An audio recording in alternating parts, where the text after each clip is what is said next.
All right, peace and blessings, peace and blessings. Assalamu alaikum, shalom, welcome, welcome, welcome, everyone. All right, and so, Brother Isaiah, and last night program that you did was really good. Thank you, sir. Kudos. But you got to get the words right, bro. You got to get the words right. Yeah. Okay? Stop messing it up. Say it and say it right. When we whoop enough ass, everybody get in line and do right. Well, you got that right. I wrote it down, so every time I be on there, I'm gonna say it. Yeah, I'm gonna say it. That's for sure. You got that one. Definitely. So, Sister Cassie, Brother Isaiah got this big showdown coming up next Saturday between him and this Asian guy. It's going to be bigger than the Thriller in Manila. Man, fuck that motherfucker. Look, these motherfuckers are weak. What you done did, Elijah?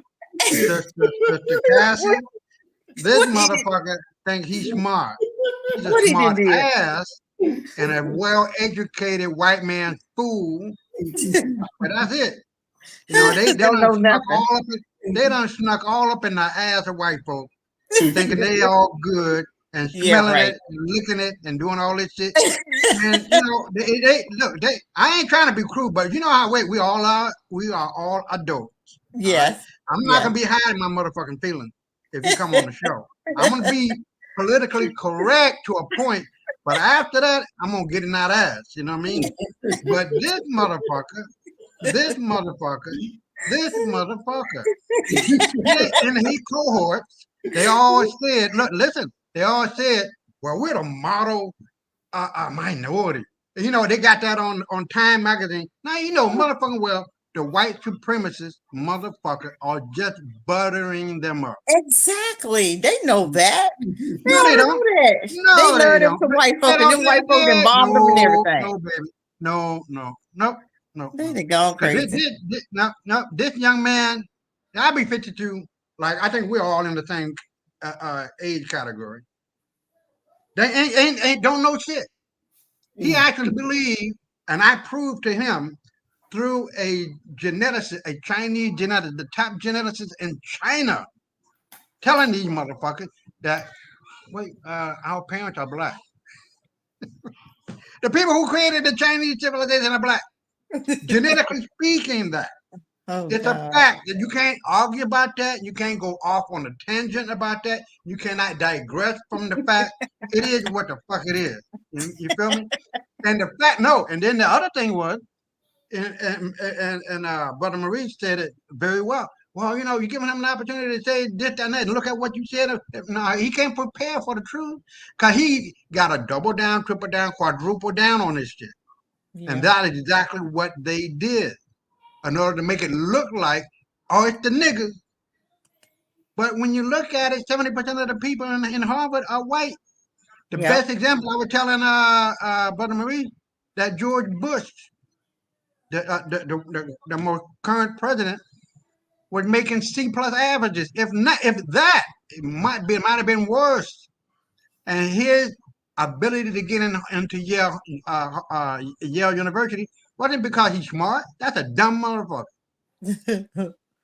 And the reason why he got in was legacy admission, donor admission. The vast majority of these white motherfuckers are stupid. Yeah, they be buying the way. Remember the woman that went to jail because she bought her daughter's, she paid the white woman. Remember when she bought her, she just went to jail, maybe 6 months. I think she got 6 months or a year or something like that. Not much time, but they do that all the time. She just the one that got caught.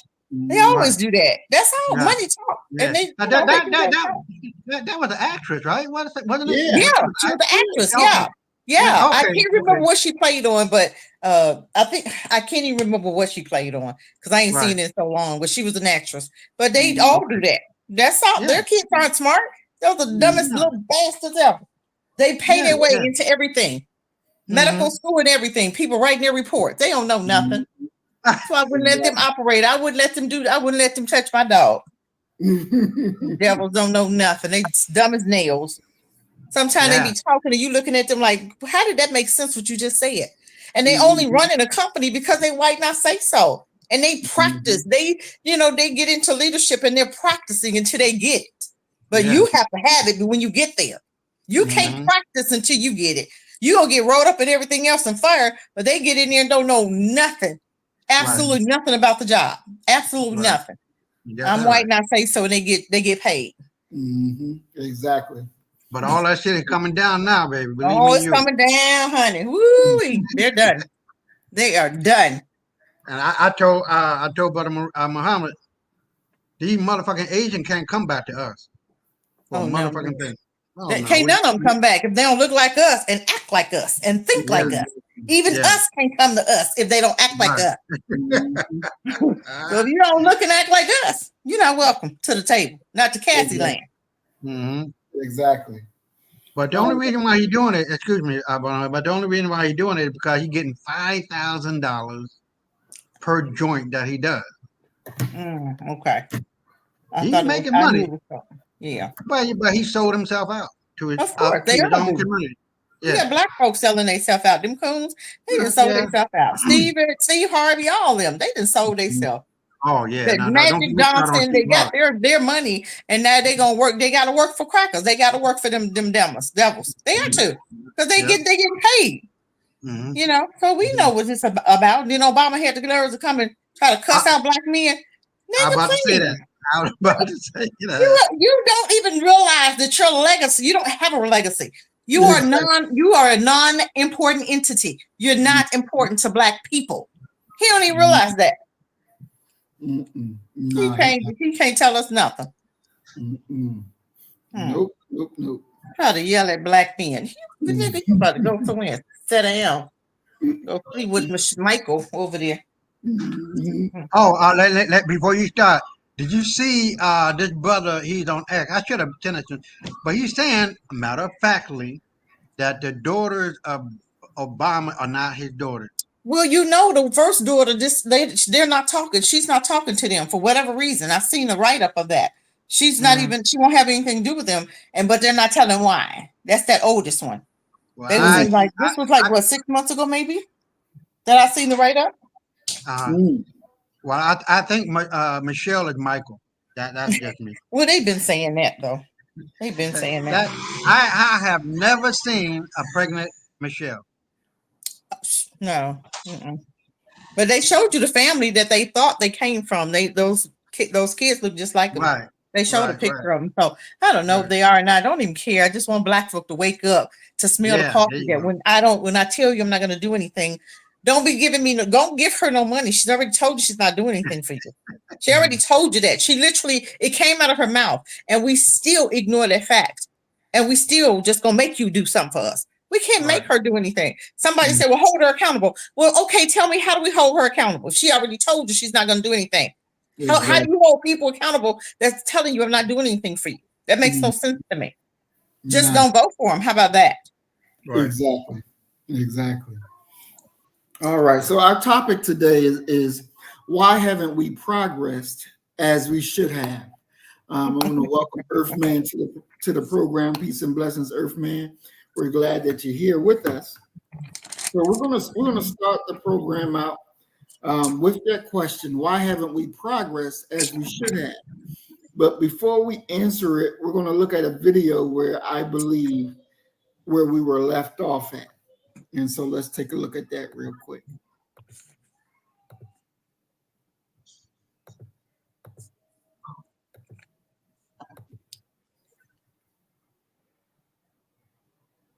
It is why people start saying, get out of here, niggas. You know, get out of my neighborhood. Don't come to the same. Then they start hitting on her.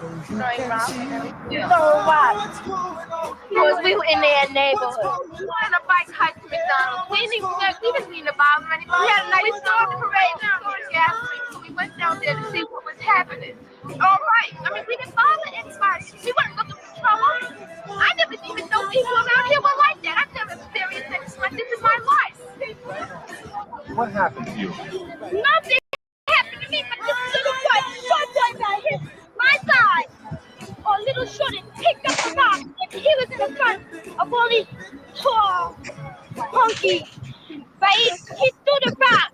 He tried to hit my sister, but he almost hit me about that much away from me. And I was sure wish he had hit me with that rock. I would pick up the rock right next to me and hit him right in his face. They always say niggas are doing everything. They always say we're doing everything. We don't read it every time the white people come down, but we don't push them out their neighborhood and throw rocks and start hitting them. We don't bother the white people around our neighborhood, but when we get in a white neighborhood, they just push us down. Yeah, everybody was like this. It's so with nothing, you know. It's a giant wall. So that's the way you treat an animal. I mean, God, we're human beings. You don't treat other people like that. It's just wrong. Black, white, I don't care. A person is a person. Skin should have no bearing on how you treat a person. That's just wrong. I hate their goddamn gut. I can't say that I hate them. I can't say that it's totally the kids. I love her. Sure, their parent had some bearing on the way they feel and everything else. I think it's just a system. I don't know. I can't say that I hate them because I don't hate anybody. Do you forgive them? No. No. Can't take back no hurt. But they gonna always do that. They always spit on us like we some dogs. They always gonna spit back on them. Ain't nothing gonna change. People ride down. All right. So can't take back no hurt. Can't take back no hurt. There are several things in this video that stands out to me. When you're looking at the children's faces, and again, this is back in 1976, but when you're looking at the children's faces, you see a determination, you see an anger there. Definitely, they're riding their bikes trying to go to McDonald's down the White Street, and they were met with rocks and angry crackers, you know, hollering and nigger this and nigger that. And then you hear one of them say, they always hate niggers. And the idea of identifying that, yes, we are the niggers, that is a major, major, major problem. It's a stumbling block to our progress, but also a stumbling block to our progress. The one girl said, I hate them. I hate them. And then the older girl said, well, I can't say that I hate them. I can't say that, I think that's another problem. I think that is another problem, because when you refuse to call it what it is, then you begin to carry a baggage. And that damn baggage gets heavy and heavy and heavy until you're just totally broken down. So I believe that the key ingredients in this video is a major part about why we haven't progressed as we should have. Brother Isaiah, what say you? What did you get out of the video we just watched? It all has its genesis from the beginning, with the Homestead Act, with our boys, our men coming back from World War II, and you get the establishment of FHA. And before then, I was just watching a very interesting YouTube video about the Old West, how these towns were nasty and disgusting. There was no running water, there was no sewage system, and which, I didn't know that. I'm just going to be honest. And so every time the horses would come through and the people would come through, it's just a mountain of shit, literally. Not only from the horses and from the piss, but from the human beings that were in that town. So you can see the slow progression of our society back then to the present moment.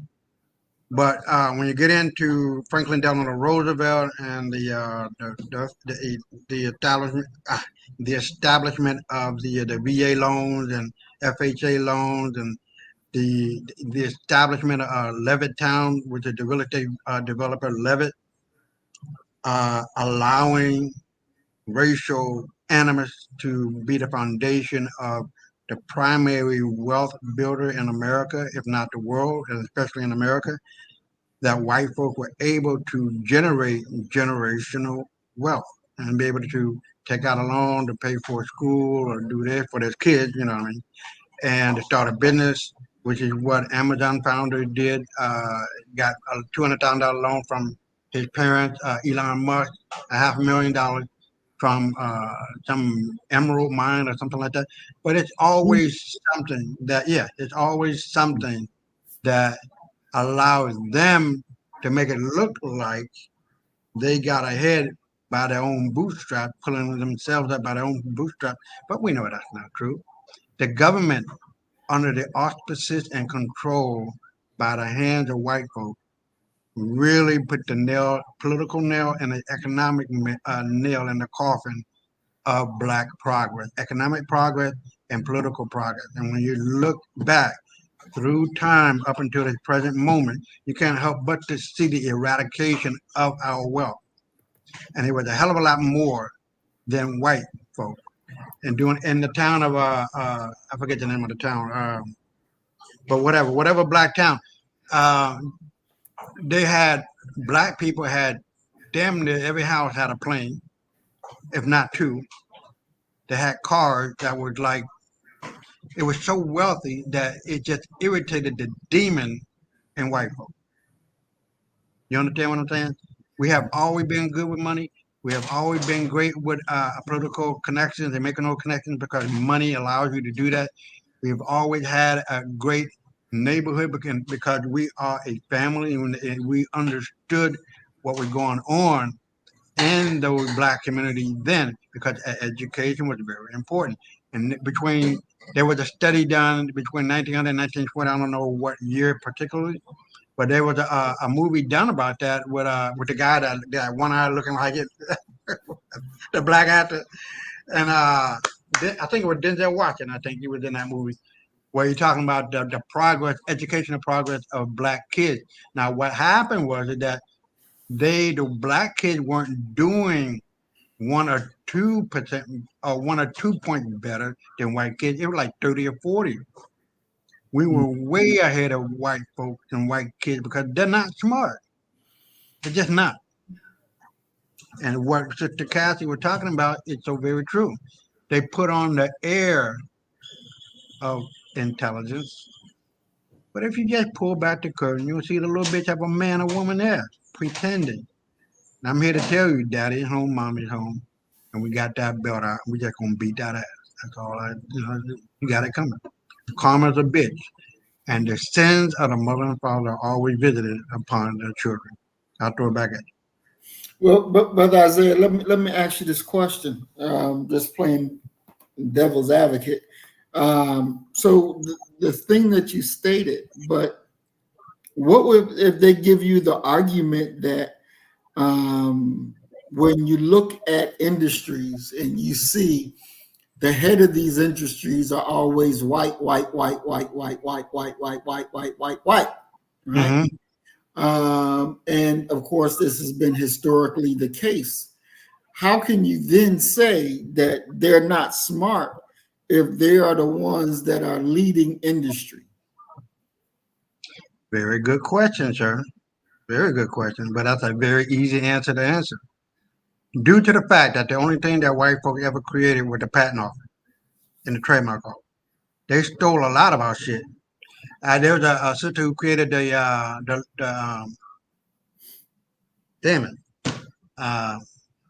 washing machine. The brother who created the car that was better than Ford. These people didn't have the money to really put it into effect. The brain behind Ford was Dr. George Washington Carver. A lot of people don't know that. So a lot of our industries that could have been and would have been was due to the fact that either that black male, that woman, or that group of black folks sold out. And this is another example. I don't know if you remember what the .com. There was a black company called oh shit, I don't remember, but we talked about it on the show. And so what happened was that they wanted to go to public on the New York Stock Exchange. They tried and tried and tried and tried, and the government said no, no, no, no, no, no, no, no, no, no, no. And so with all of the debt that was accumulating, they were forced to sell it for like $6 million, no more than $6 million, right? Mm-hmm. Here comes white company, buys it for a little bit of nothing for the $6 million plus the debt that they eradicated. Went public a year later and sold the motherfucker the .com rights for $20 billion. Mm. It goes on and it goes on. I mean, you can look at there's a brother that was integral in the growth of IBM. His name was Dean something. So a lot of these things, Dr. Dean, I want to make sure I put respect on that brother's name. So there was a lot of invention, discoveries, and all of this. Even the DNA helix wasn't created by the two white motherfuckers. It was a sister who did that. Mm. So there's a lot of things that were created and discovered and brought to market that we weren't able to really, create corporations behind that. And unfortunately or fortunately, they were able to get some kind of money, some kind of remuneration, and to make some kind of deal. Just like the guy with the water gun. He sold. Allegedly, he sold to Mattel or something like that, and ended up they made, if not billions, they made hundreds of millions of dollars. I think they did, and they still making billions of dollars. It might have been $2 billion, something like that. I don't know. And he took them to court and won, and he got like $80 million. And if I would remember, I was working in the post office, and this pamphlet came down the slack. I was working, putting in the package numbers, where the zip code. But anyway, I'm looking, and I see my coworker, a woman, working down the line. She received the same thing. Now listen to this: Johnson and Johnson. That was a nigga. You cannot help but to see that. He's physical. You can't help but to see that. The guy, a very wealthy guy in California, he has a big ass fucking mansion on the hill, on a mountain or a hill. Remember you know the name of that place? I can't think of his name, but that was a black guy. But to get back to what you were saying is that we have the owners, we have the ability, we have everything. But for whatever reason, we sell it for what we can get. I don't know. I'm not trying to make up some excuses, but just like Professor Dean, a lot of his inventions and discoveries went to IBM. Now, whether he got any shares out of that or whatever the case may be, I don't know. And then you look at the light bulb, you look at the TV, you look at the door handle, you look at the door, you look at the concept of everything. It comes from the black mind, the genius of it all. And I'll throw it back at you. All right. Thank you, Brother Isaiah. Sister Cassie, what say you? All right, love you. Okay, well, do the question again, because all this talking, I done forgot the question. Sorry, y'all. I'm like, what's the question? Okay. I'm sorry. Looking at the video and dealing with our topic, why haven't we progressed as we should have? The video took place in 1976. So looking at the children's faces, the words that they spoke, the fire that they had in there, what is it that you can see in the video that contribute to us not progressing where as we should have. Well, I was looking at the little girl. She said, "I hate them, mother." Right? I don't want to say the word. Right. That right there was how we felt then. Okay. And then the other little girl, they asked her, "Do you forgive?" Right? Nowadays, they would have said yes. That's the difference. Back then, she said no. One said, "I can't hate them," but the other girl had the heart to hate. Exactly. She had the heart. She saw what they were. She called it out, and she acted accordingly. Exactly. We've forgotten because they smile in your face, and all the time they want to take your place, right? The backstabbers. That's who they are. We've forgotten who they are. These little bastards, they'll smile at your face with a knife in their hand, and you'll look at them and say, "Is that a knife?" And they'll lie right in your face. Say, "No, what are you talking about?" They'll gaslight.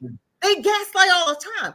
And because you don't call black folk niggas in their face, because you show their teeth, they think you're their friend.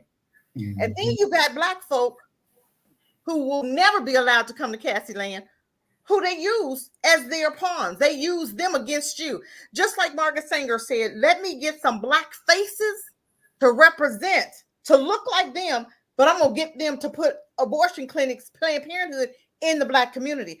Whose face did she use? She used the pastors. She used the pastors' faces, okay? Let's not forget that. That's how they operate. They'll always use one of us, right, to do their bidding. Then that way they'll look and say, "Well, we didn't do that. We're not racist. That was their own." But they paid them to do it. You understand what I'm saying? So no, they'll lie, and we'll just allow it.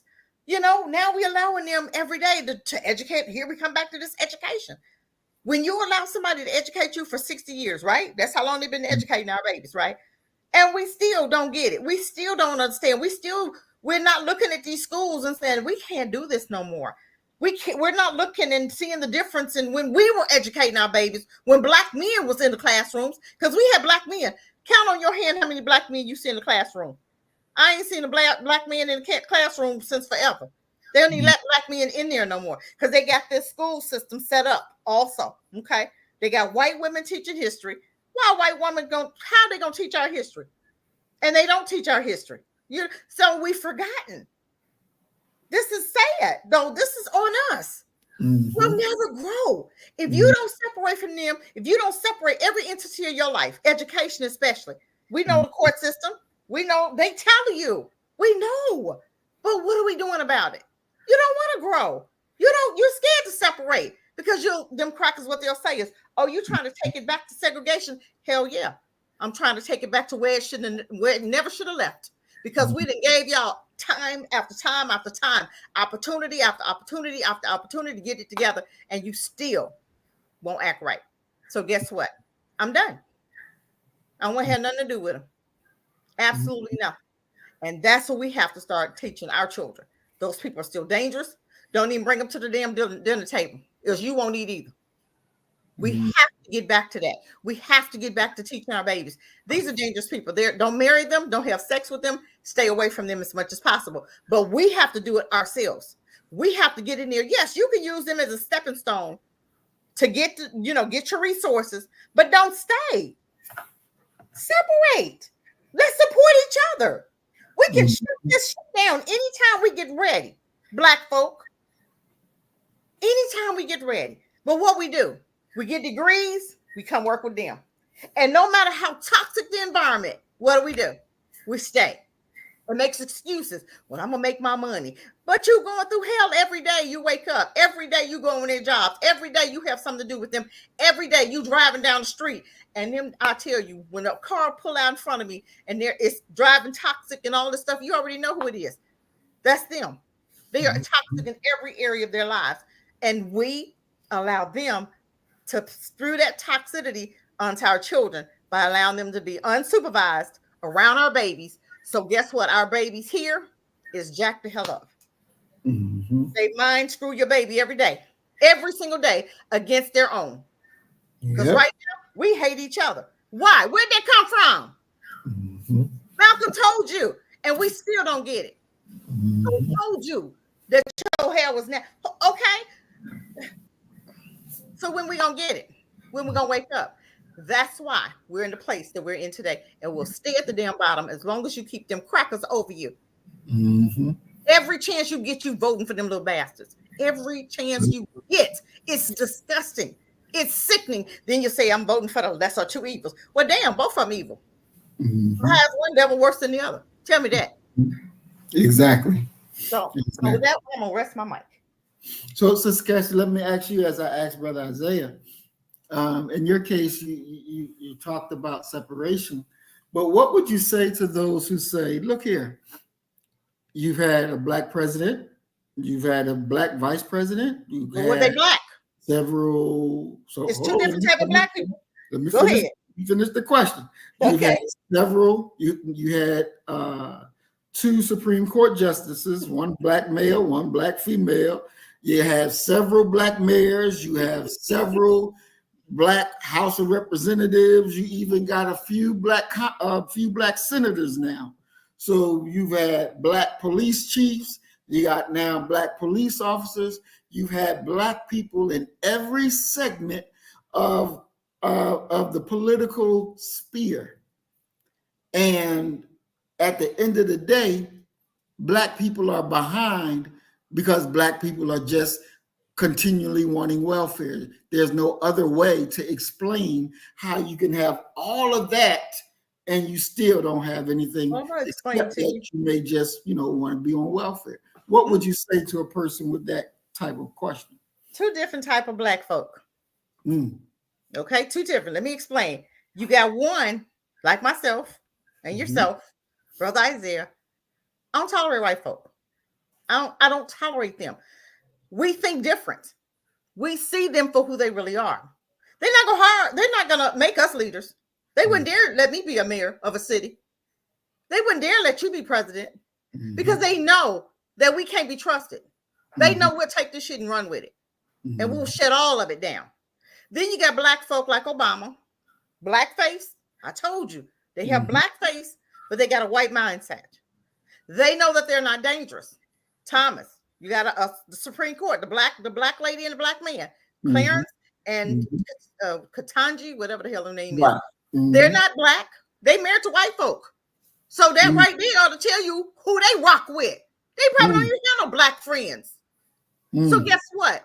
I'm not black-minded. I don't think black. I don't act black. They train me how to think, look, and act just like them. So guess what? I hate my own.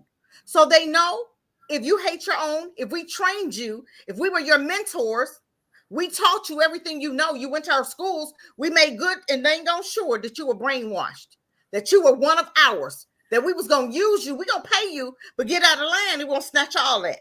All the ball players. Act crazy. What the boy named that? What's that dude? What's the ball player? He went. He talked about a book or a movie. Hebrews the Negroes, and they blackballed him, made him pay all this money. What about Nick Cannon? He came out with the truth, right?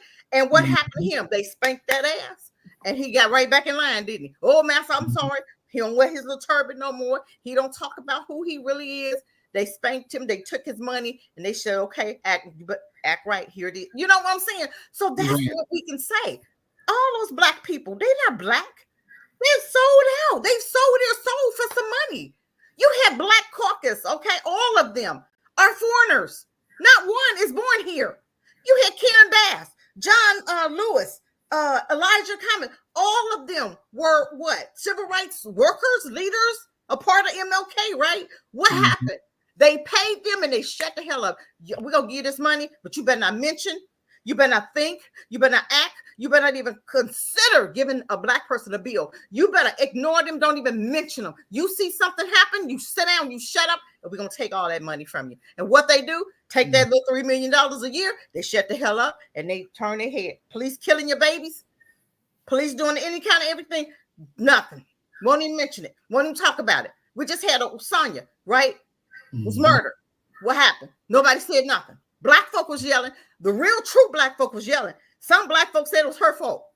Those are the ones you don't want to support you. Those are the ones that you don't want to be bothered with. Those are the ones you don't need as leaders. But those are the ones that'll be your leaders because they are no threat. They wouldn't dare let me be a mayor. They wouldn't dare let me be a congresswoman, would they? Because I'm gonna shut it all down. I will shut it all down. So no, I couldn't work in there because I would go against the program. Years back, I was trying to be a police officer. Yes, I was. And they was like, my folder was this thick, I swear. I was harassed every day for 16 weeks. I'm telling you, everybody's folder was like this. Every day, my folder, I swear, it was so traumatic for me. It was horrible. I had PTSD when I get done with them crowds. That's how thick my folder was. They was writing my ass up left and right. They was like, this one right here. Nope. They was like, you ain't coming up in here. But we already know why. Right. Because we real. The real black folk, the ones that's gonna think black, do for black people, they're not gonna give you nothing. Show me one black person that you know that's actually doing something that they're paying for black people. One. Show me one. Oh, I thought so. I'll rest my mic with that one. Excellent. So, and as we continue to develop this more, there was an experience I had at least maybe 5-6 years ago while I was still in Nashville at TSU, Tennessee State University, HBCU. And some people who knew who I was asked me to come because they were protesting there and they were speaking before the Board of Regents and they wanted me to come and speak out on our behalf. And I was like, okay, this is the first time I ever did anything like this. I'm thinking TSU is the HBCU, so I'm expecting the Board of Regents to be black folk.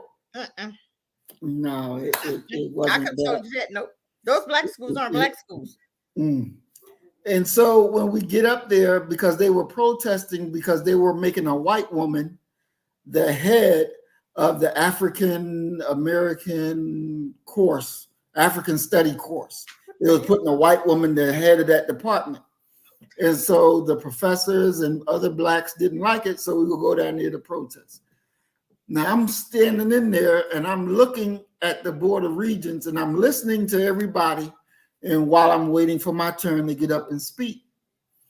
So by the time I finally get up there to speak, I'm a little angry now because I feel like I'm wasting my time. Right. And so, I start off and I say, well, I know I'm brought here to speak to you, Board of Regents, but really I don't have nothing to say to you all because y'all going to do what your nature dictates. I want to speak to us. And I looked at them, I said, look here, all of you, majority of you graduated from here. Yes. You're degreed already. Yep. What is wrong with us that we can't come and get our heads together and say, let's go build our own school? Yep. They gave you this because they didn't want you going with their white children. Right. So they gave you this. Right. Now you're educated. You should be thinking freely as men and women. You should understand your own self-interest. I can't stand before you and beg these crackers to do for us what I know they don't want to do. I can't go down that route, but I will speak to you. And I will tell you that you make us look stupid. You make us look weak. With all the education that you have, but yet you come back here to grovel, to beg at the feet of your enemy. And I don't understand it. So I can't do that. That's not where my mindset is. And, it has some people that, clap their hand or whatever. But the elders were pissed. Mm-hmm. They were pissed. Pissed at the truth. Exactly. And they were like, if you was going to get up there and say that, you shouldn't have said a damn thing. I said, well, first of all, you invited me. Don't invite me nowhere that you don't want to hear the truth. Exactly. So it was my obligation. Oh, yeah. To tell you the truth. Absolutely. Whether you like it or not. That is the truth. You make us look weak and stupid. Right. To be groveling down at their foot when you're educated, why can't we go pool our resources and grow our own school? Right. It makes no sense to me. And so this thought that we've got to be in touch with white folk. Yeah. We got to be walking lockstep with them in order to truly advance. We can't. It's a problem. We will never advance walking in their footsteps. Walking. Let me just say one thing. You're talking about a black school, right? How is it a black school when you got a white folk over you? You can't think, you can't speak, you can't say, you can't do, you can't teach your children the truth. So how is that? These HBCUs is not black. They still ran by white folk, and they still tell you what to teach. You got black folk who have gotten degrees, who are doctors, lawyers, Indian chiefs, whatever. They got these degrees. What do? They come out of school, and instead of creating our own medical wellness centers, birthing centers, because we complain about the doctors, right? But then you do what? You get out of school and you come in and you conform with them. You come in and you gravitate to them. You come in and you get up under them, no matter how toxic, because going to school with them was toxic enough. So now that they've trained you real good to be a real good nigga now you're going to sit up there and turn around and get up under them and still be miserable for the rest of your career. Instead of you separating, starting your own, let's start our own hospital, start our own school, start our own bank, start our own everything. You didn't get a degree to come up under them. That's why it's still so hard. I had a lady the other day come to me and she was very frustrated being a teacher, right? And we talked about it. I said, what do you want to do? She said, I want to do nursing. I said, why nursing? I said, you're going to still have the same problem. And she asked me, why you say that? I said, because you have not done anything different. You came out of class, out of school, and you integrated with them. You didn't do anything different. Now you doing what you need to do, but you're in the wrong vein. Get in the right vein. Get some other teachers together that's tired just like you and create an online school at first. Then have the parents pay into it and get you a building. Period. You're in these fields, black people, for a reason. That's why you're having so much hell in their schools, because you ain't got no business there in the first place. Get amongst your own. Do your own thing. Get your own wellness centers. Get your own birthing centers. I guarantee you'll see the birth rate or the deaths of women having babies, black women having babies, go down. The death of our black babies will go down. People don't understand that. You didn't get these degrees to come in here and just to survive. You got them to thrive. You got them to teach your own. You got them to separate, to do what we need to do for us. When are we going to do that? When are we going to get mad enough and say, the hell with you? I ain't got to work for you. I got a whole degree. I'm going over here and create my own table. Somebody got the table. Somebody got a leg. Somebody got another leg. Somebody got another leg. Let's build our own tables. What are we waiting for? Exactly. They treat you like shit on these jobs. And you stay for 30 years. Tell me why. Then you give them your baby. Your one week old baby, some daycares. Okay, let's look at the daycares. You give them elementary school, middle school, high school, and college.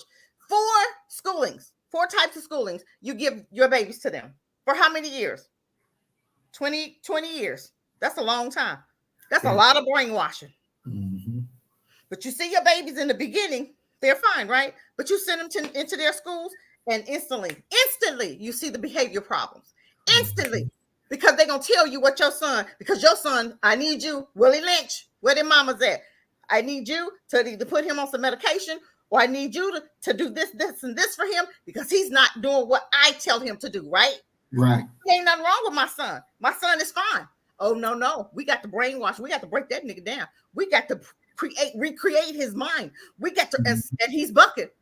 Because he's like, no, This woman is over a special ed class, right? Let me tell you, this woman that I was talking about, she's over special ed, right?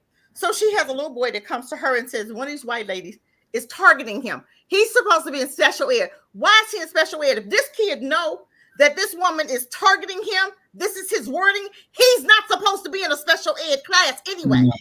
Because how would he know Exactly. You know what I mean? I said he ain't got no business in that class. He needs to be in a regular class. And the principal needs to listen to him, but they won't listen. So we are principals, but we won't even listen to our black students when they come to you for help. We'll go along with the white woman. We'll go and take care. And this is what the lady, this is why she's so frustrated, because she see the woman. She knows how the woman. I said, what are you doing about it? I said, so you're being a coward. Oh yeah, I talked to her just like this. You're being a coward. You're a coward. I said, because you see what that woman's doing. You see that black baby needs your help, and you gonna cower and take up for her? Hell to the no. I don't go against my own. I had a teacher. I'm going here again. I had another lady come to me, and she said, Cassie, we need some better. So what she said, she said, we need some students with some sense. And I said, well, hold on. What's going on? One of the teachers, right? I said, well, what's going on? She said, they always using the race card. I said, hold on. I said, when you have a black student using the race card, that means they're feeling threatened, for one. They're feeling triggered, for two, and you're probably doing it. I said, so what you need to do is make sure it's not true what they're accusing you of. Oh, I don't go against my own for you. No, you got the wrong. You came to the right room, because I'm getting ready to take care of some business professionally, because I've been waiting on her for a couple of years. I've been waiting on her to come to me, and I finally got her. So I've been waiting on her, and I went on and on and on. You can't tell. You have no idea what these kids go through. But until you walk in their shoes, you can always be a threat to them, because your color is a threat to us. This right here, the police officers are a threat. They shooting up our babies unarmed. They have brushes in their hands. They're coming up dead. Oh, we went on and on and on. But I said it so professionally. She listened. That's what I needed her to do. I didn't need to come off cussing her out. Right. You're going to shut down. I said, okay, this is my opportunity. Boy, I had a good old time. But I'm going to tell you what, she left that room with something on her mind. Don't come thinking I'm going to go against my babies for you, honey. You got the wrong nigga for that. Trust me, we don't. We don't work like that. So with that said, I just rest my mic, because I'm hoping you guys understand it's time for us to do better. We know what to do, but are we ready? Just like that woman said, if she was a coward, and most of us are cowards, we won't do anything different, because we don't want that heat. But you're getting that heat anyway. Exactly. You're getting the heat anyway every day. Every single day you wake up, you're getting that heat. But you don't want to. You don't want to get with the other like-minded teachers to think like you, to recreate something different. Okay, you're gonna stay in the heat. Then you're gonna run from career to career. And I told her, so you go to nursing. It's even now you got doctors, now you got nurses that are still racist. What are you gonna do when you get over there and you get this? You didn't spend all this money and you still go over there and you still got the same problem. That's right. I'll rest my mic. Wow.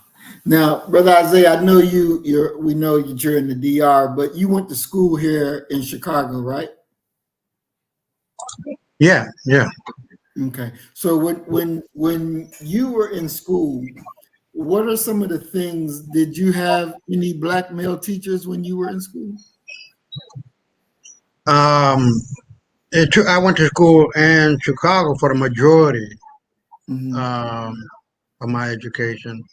And for 2 years, I went to a predominantly all white institution in Minnesota.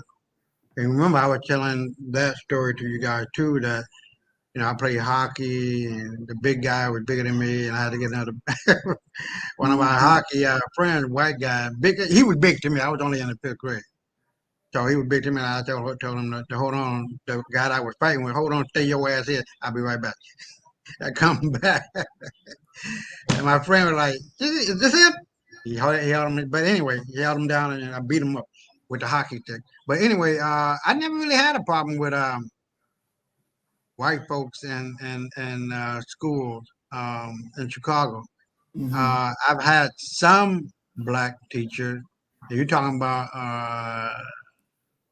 72, I was born, kindergarten, start at what, 4th grade? So that's 76, 78, 79. Yeah, in the late 70s, I don't even remember, but 80, 81. Oh, shit. And I graduated from University of Hawaii in 94. So throughout the late 70s and the 80s, the majority of my education was done by schools in Chicago. I don't remember. I might have had 2 or 3 black teachers But you know, the rest were like white. So um, even then, you know, I was somewhat of a how do I put it? I was a fighter, you know. Like if I felt something wrong that my parent taught me that they're not teaching, then I would say it. You know what I mean, like that. But for the most part, you know, it was cool, man. The only thing that only school that I had a problem with was that predominantly white school. But you know, I took the reins of that motherfucker. I wasn't taking no shorts. My parents told me to beat that ass. I beat that ass. No joke, man. But the funniest part, me and the boys, we went downtown. We had to go down, come off the campus, go down a trail and around and cross this bridge into town. And I remember the story of was playing or something. It was an X-rated movie. You know how little boys be. So they took our money, and we were excited, man. We were like, oh yeah, we're gonna see all this. Woo! 5 minutes, motherfucking later, here come the dean or the director of the school pulling us out. They didn't give us our money back. But I had some. I had a decent time.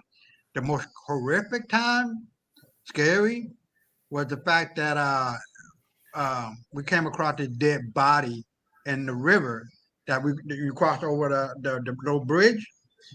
It was decomposed. We watched the firemen come along and poke it, and you talking about a stench that stayed in your nose for a few days.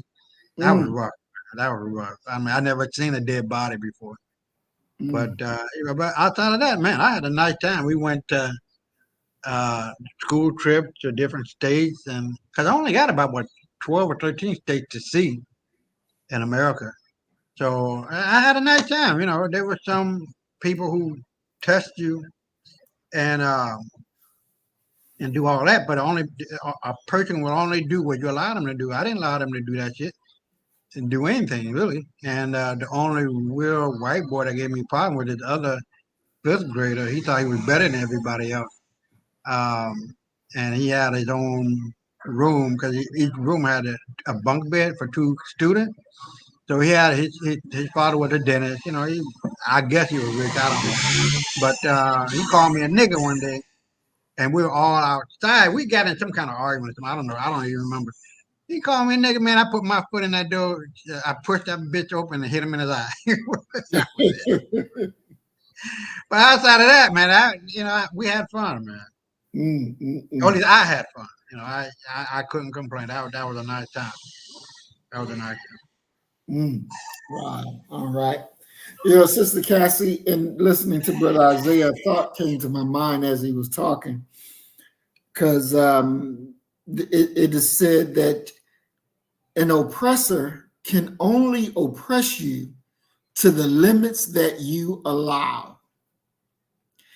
And as we can see, when we stop and look at the state of Black America, we see the limits of oppression to be limitless. That there is no such thing of these people taking their foot off our neck, but we can see that they're doubling down on putting both feet on our neck. When will we get the understanding that enough is enough? If the oppressor will only oppress you to the limits you allow, when are we going to say enough is enough? What else does it take? Well, we have to create movements. We have to create movements. And what I mean is everybody that is Black first, we talk about it. We talk about it. We create videos. We begin to create movements. We begin to do summer trips, you know, like some, you know, meetings and stuff like, you know, that the Muslim guy who in the UK who gets out in the parks and he talks about it and he's able, that's what we do. Every park in America, you freaking go out there, you talk about what's going on. You talk about it. We have to get it out there. We have to, because I mean, and the ones that can separate, Separate. We have to do it. Buy land. Land is, you can get land or taxes. You can get some land on taxes, and we can support that land. We just had a whole 10 couples to buy 100 acres. Mhm. Okay, that's a start. That should have been, that right there should have been something that another group of people looked at and said, oh my God, I gotta do this. We gotta do this. Let's do it. But we won't do it. We're so afraid to make a difference. We're so afraid to upset white folk. We're so afraid that they're going to think bad of us. I don't give a damn how they think right now. Because when they come and say, oh, you believe in segregation, you want to go back to that? I go, hell yeah, I want to go back to that. Yes, absolutely. Then they want to know why. Because y'all don't know how to act. I'm sick of y'all. Every time I look up, I'm fighting something. You're too toxic. I'm tired. It's time for us to be honest, for real. We have to be honest. But we have to begin to do. Separation is the only way. There is no way we're going to be able to do this mixed with them. We have to purposely, and I mean purposely every day. Remember Willie Lynch said, do it every day for a whole year. And then what he said? And he said, they'll run with it. He said, everybody you know, let the maid, let the slave person do it, let the master do it, let the children do it. And he got it out there, right? We got to do the same thing. It has to be taught. We can start with our children. We can start with our grandchildren. We can start with this generation. We start somewhere. We're not even trying to change nothing. We know we stuck in a burning building. We know that, but what are we doing to get out of it? Nothing. Why? Because of fear. Why are we fearful? Why are we fearful? It's time for us to change something, change our own dynamics. They're not going to do it. We've been trying to vote our way out of this since forever. And we still, it's just that wall. We keep hitting that wall every 4 years. Even though this person told you out of her mouth, I'm keep saying that. I'm not going to do anything for you. Does that bother you? That bothers me. But you want my what? Girl, please. It's called benign. Like there had been, what's that? The Leonard's report. They know what to do. They told you don't even mention black folk. Don't promise them nothing. Don't mention nothing. Don't mention their name. Don't even think about them. Don't even come up with an ad about them. Now they got ads with immigrants on there talking about vote, right? They ain't thinking about you, black folk. This is your only year. You give them this year, black folk, you're done. I swear. Because all she got to do is get them 20 million immigrants in here, legalize them, and we're underneath the earth then. We're at the bottom, but we're gonna be underneath the earth then. Because they giving them money like crazy to be old. And you go and I see black folk at their little nasty taco trucks. They don't even wash their hands. And you standing out there finna eat after them little bastards and know they don't like you. Come on, you guys. What are we doing? What are we doing? They come in Mexico. They got trucks. They got their own businesses lined up on the street, whether it's in a little tent or it's in a little something. It doesn't matter. All of them don't have trucks like they have here. They have little tents set up, okay? And they'll put a little stand out there or whatever. But everybody in Mexico got their own business. They try to do the same thing here with trucks. But your government is giving them money to buy the trucks to get over you. Here we go again. Just like they did with them damn Chinese, them Asians. They gave them the money to put them beauty supply places, to put them Chinese shops in your neighborhood. And half of them Chinese shops, if you go and look at their ratings, they got an 86. Ain't no way in the hell I'm eating up in them. You got an 86. Are you out of your damn mind? You going to a Chinese shop with an 86 in your neighborhood. That's our fault. Shut them down. If we don't purchase, if we don't buy, if we don't spend no money with their asses, they got to go. Because you are who's supporting them. So you can't get mad at Chinese. They doing what they were put here to do. Take your money and keep you at the bottom. And then they talk smack about you when you go in their little shops. I don't even shop in their shops. I don't even shop in them. I'm not giving you my money. I don't want you to do my feet. Do my own feet. I don't want you touching nothing on me. Because I'm not giving you a dime. That's how we should be. But we're not. We'll have a black shop up the street and a Chinese one. And guess where we going? Because we've been mind screwed. to support them and not support your own. Mm-hmm. Because we'll make all kind of excuses. And with a black man, you got a restaurant, you go in there and boy, you looking for anything. Ooh, you better not have no dirt on the floor. But go to a white restaurant and they got a 86 and you eating and don't say shit, don't say nothing. You don't say a word. They better have spoons, they better have everything you need. And they better give you a lot. But you didn't pay $6 for a meal. Chinese shop, you go pay 12 and they barely giving you food and you ain't saying nothing. You see the difference? You see how mine? See that? This is broken. Family, this is broken. Yep. Let's fix this.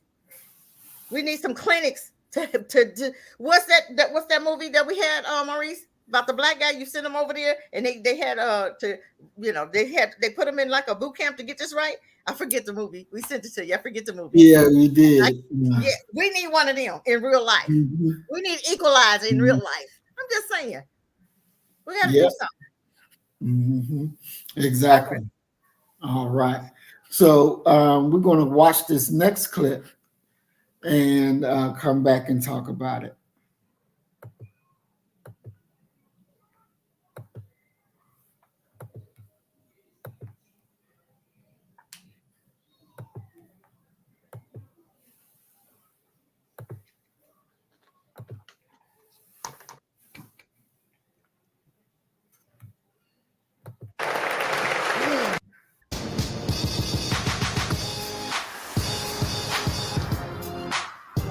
The Honorable Minister Louis Farrakhan.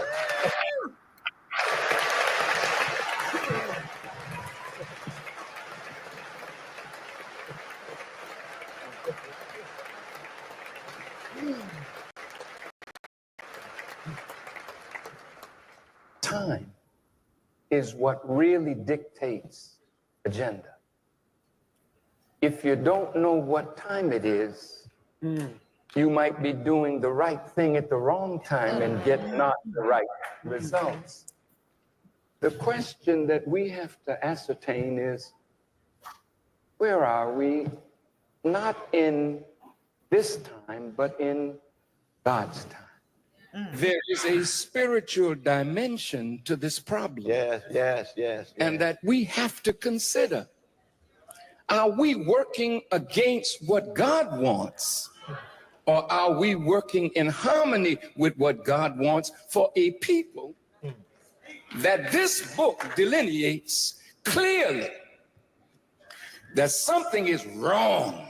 Yes.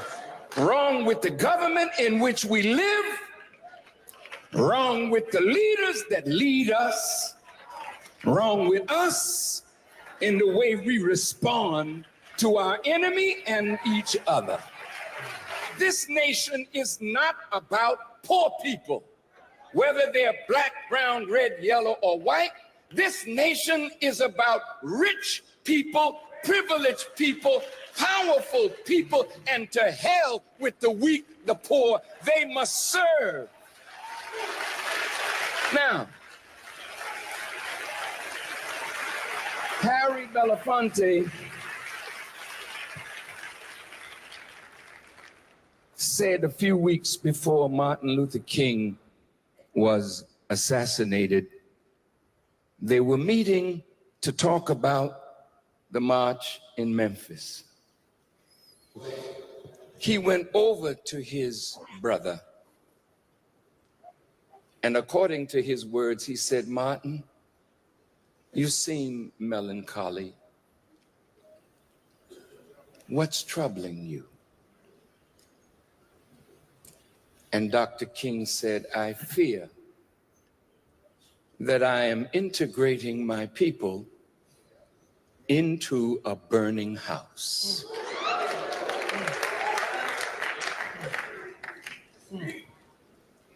We don't see the fire, but the house is burning. He said to my dear brother Harry Belafonte, we have to be firemen to put the fire out. I said, no, we must let the fire burn. When John baptized Jesus, he said, I baptize you with water, but there's one coming after me that will baptize you with fire. Why fire? Because nothing remains in its present form when fire touches it. America must be burned. Listen to me, because I really don't care no more about what anybody thinks. Because if we're going to go down this road and make a covenant, we can't make another covenant with death. You said, Tavis, what is that word about promise? Barbara Jordan, what the American people want is simple. They want an America as good as its promise. Well, America is no good at all. If you have made a promise that you don't keep, what are you? You are a liar. Did they promise the Native Americans? Did they write it in treaties? Did they fulfill it? Did they promise us 40 acres and a mule? Did they fulfill it? Brown versus the Board of Education. 50 years later, where's the promise? Is it fulfilled, or are we still in segregated schools? The right to vote, you got it? But the minute they gave it to you, they were finding ways to take it back from you. Can't you open your eyes and see the house is burned?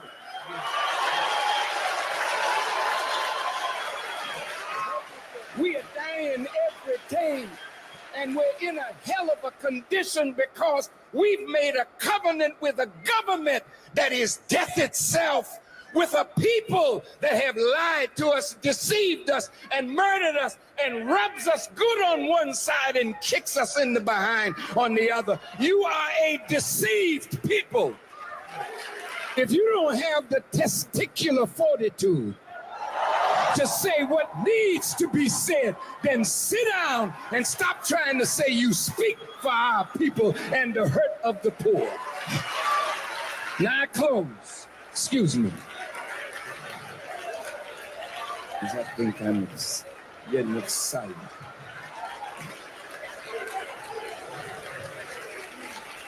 I applaud this covenant, but it demonstrates our impotence.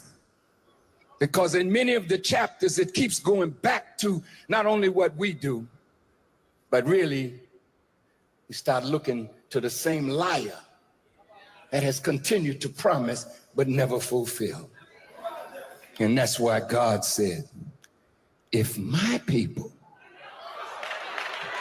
which are called by my name, will humble themselves and pray and seek my face and turn from their wicked ways, then will I hear from heaven, forgive your sins and heal your land. So don't look to them, look to God, look to yourself, break your covenant with hell and death, then make a covenant with Black America, and let's help implement a roadmap that will free us, and the whites that will be freed can be freed by this. The Mexicans, the Hispanics can be freed by this roadmap. We are a universal people. But those at the top, they're on their way to hell. And if I got any power, I want to push them into hell as fast as I can. We are a full nation now, and we got to stop thinking like Negroes and colored people and shines and ham bones, and start thinking like free men and women who don't want to live on a plantation no more. I gotta go. Love you all. You didn't get all that, even if you thought you did. Whether you agree or disagree with him, he's profoundly frustrated, both with Black people and with America and the world. I can understand that. I, quite frankly, do not accept the notion that this doesn't belong to us. All right. So after we done heard our minister, now, I don't know if y'all remember, but Tavis Smiley and Cornell, they were pissed at Minister Farrakhan for saying that. And yeah, they were pissed at him. And so they, stopped speaking to him for a while. Smiley didn't look pissed. He looked kind of happy. No, he was pissed. But okay, I understand. West being pissed, you married to a white woman. Exactly. Okay. So wait. Say what? Oh, we're gonna pull the picture up for you. Yeah. Smiley's married to a white woman. Smiley, I don't know who Tally, but I guarantee you it's probably he dating a white woman too. Probably. I'm just saying. I haven't seen his woman, but I know what West is dating. He's married to a white woman. Yeah. Yeah. So whatever. That don't surprise me. Be shocked all you won't. Be mad all you want. What was the lie? Be mad if he's lying. How you gonna be mad at the truth? Exactly. Right. But see, that's happy with a lie, but you hate the truth. That shows you what Wes's mindset is. I wouldn't vote for that. I would vote for my dog first. Exactly. I wouldn't give him no vote because he's no better than Kamala. No better because he has that Democratic mindset. He's not changed that. That's still there. Remember, he was first running as a Democrat. Then he turned around and changed it, but the mindset is still there. So we have to be very careful who the ones that got mad, who are they representing? Why would you get mad at truth? Truth is truth. Did he lie? I can see if you get mad about a lie. Whatever. Martin Luther King knew what he did. So why didn't we change it? He told you, I'm taking my people in the burning building. We're still there. So why has nobody got us out of the? How come we haven't gotten us out of the burning building? Well, who we waiting on? White folk? They don't care. They help you burn the hell up. Okay. So what are we doing? We've been responding to our enemies wrong, just like Farrakhan said, right? That's We've right. been running. We ain't been kicking, we ain't been burning, we ain't been doing nothing. We running, apologizing. What are you apologizing for when it's their fault? We are working against the Most High. He didn't tell you to come together with them. Read Deuteronomy 7. He told you don't give your children over to them. Because they're going to turn their hearts away from me. And what did we do? We married them. Everything the church stood for was against the Bible. Period. Everything we're doing now is totally against the Bible. We're not supposed to be mixing and mingling with them, having their babies, having their seeds. You're helping your enemies to survive, family. When are you going to wake up? Some of them don't even care. I don't care. I just want this half-breed baby. Okay. Right. You want a half-breed baby that's going to sit up here and give your other grandchildren hell, your sister's kids hell. Put your sister's kids who's married to a black woman. You know what I'm saying? We're creating enemies. You guys have to know that. These white women that don't like you. They said that today, you guys, one woman told a black man, for us today, you guys would have come down. That's what she said, right? Not understanding that they already down. So it's really a come up for you to date us. That's why you want our babies, right? Black folk babies, white women. That's why China is saying, hey, I'm going to give you 75,000 to have our seed. Okay. Because you will come down, right? Okay. Whatever. We know what's going on. But what are we going to do about it? We got to get on the same page. Exactly. We have to create moments. We have to create this on purpose movement. I'm going to say it again. We need movements across America. Across America. You do it, everybody on here. You do it your part. We can make a difference. But we just sitting up there waiting because we scared. What we going to do? When we going to do it? How we going to get free? Because you waiting on the wrong people to free you. God waiting on you. You waiting on Most High. He waiting on you. He said, if you look like you want to stand up and fight, he said, I got you. Because he told you what to do in the beginning and you're not doing it. But he did the opposite. Then you look at him for help. He said, I told you what to do. You go out there and do what I told you to do. And I'm going to keep you covered. So he did then what he did back in the day? with Israel. That's who you are. He protected them until it was sent in the camp. When it was sent in the camp, he didn't. But if it's not sent in the camp, he told you all you gotta do is act like you're gonna stand up and fight, and I got you. I'll have them fighting against each other because it's been done in the past. I rest. Definitely. I want to welcome Earth Angel 1105 Remix to the program. Peace and blessings, Queen. We want to welcome Norma X to the program. Peace and blessings. And let's see, Brother Willie Rivers, we want to welcome you to the program. Peace and blessings. We're glad that y'all are here. We're glad you're in the house. Now, this language of America is burning, have been around since, again, Dr. King, since he's the one who originally said it. But how do you take that and put it in a modern context where our people will understand what does that mean? Because when they look at America, they see businesses being conducted, they see new construction going on, they see people riding in their cars, they see people moving in big houses. This is costing that, this is costing that. How would you break down America is burning? Brother Isaiah, we'll start with you. How would you break that down so that the common folk would understand exactly what you're saying? As far as what? I just want to make sure I'm on. As far as the saying goes, where Dr. King said that we are integrating into a burning house. So for the regular everyday Black person, explain to them why America is a burning house. What do you see that would make America look like a burning house versus America looking strong and thriving and not burning? So how would you show that America is burning? Just by looking at their own. Well, okay, I thought I had it on silent. Just by looking at their own lives and how they were not able to progress to the point where other groups have been able to progress. Whether that be home loans, credit card usage, excessive interest rate loans, you name it. And it has been a steady drip of racial animus throughout American history in whatever state you may be.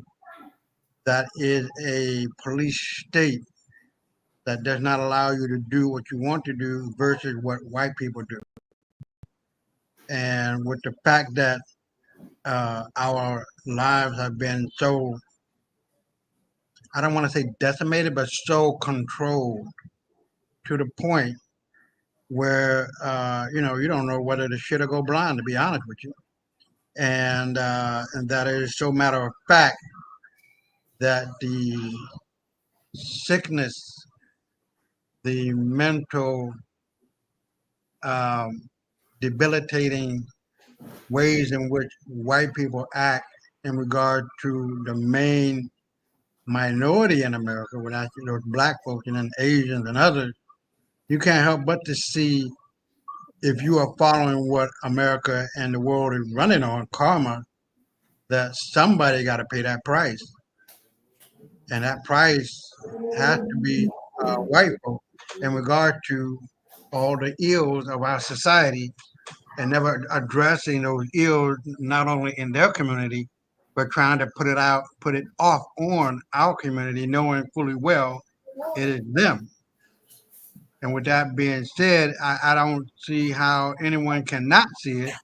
And the only way that you don't see it is because you don't want to deal with it. And all you want to do as a unit, as a individual, or collectively, trying to get whatever butter biscuits off the table that you can get and be satisfied. So I'll throw it back at you. All right. Sister Cassie, what say you? How would you show America's burning? Well, I'm going to say, we're at the bottom. Okay. Let me prove to you how we're at the bottom. Okay. We can first look at who's over the new construction. Okay. White folk. Are we over it? No. Okay. Look at the wealth gap. Who's moving into these brand new $1 million homes? Black folk? Where the black jobs? Okay. I'm looking at a comment that said about 5 black men have been hung in the last month.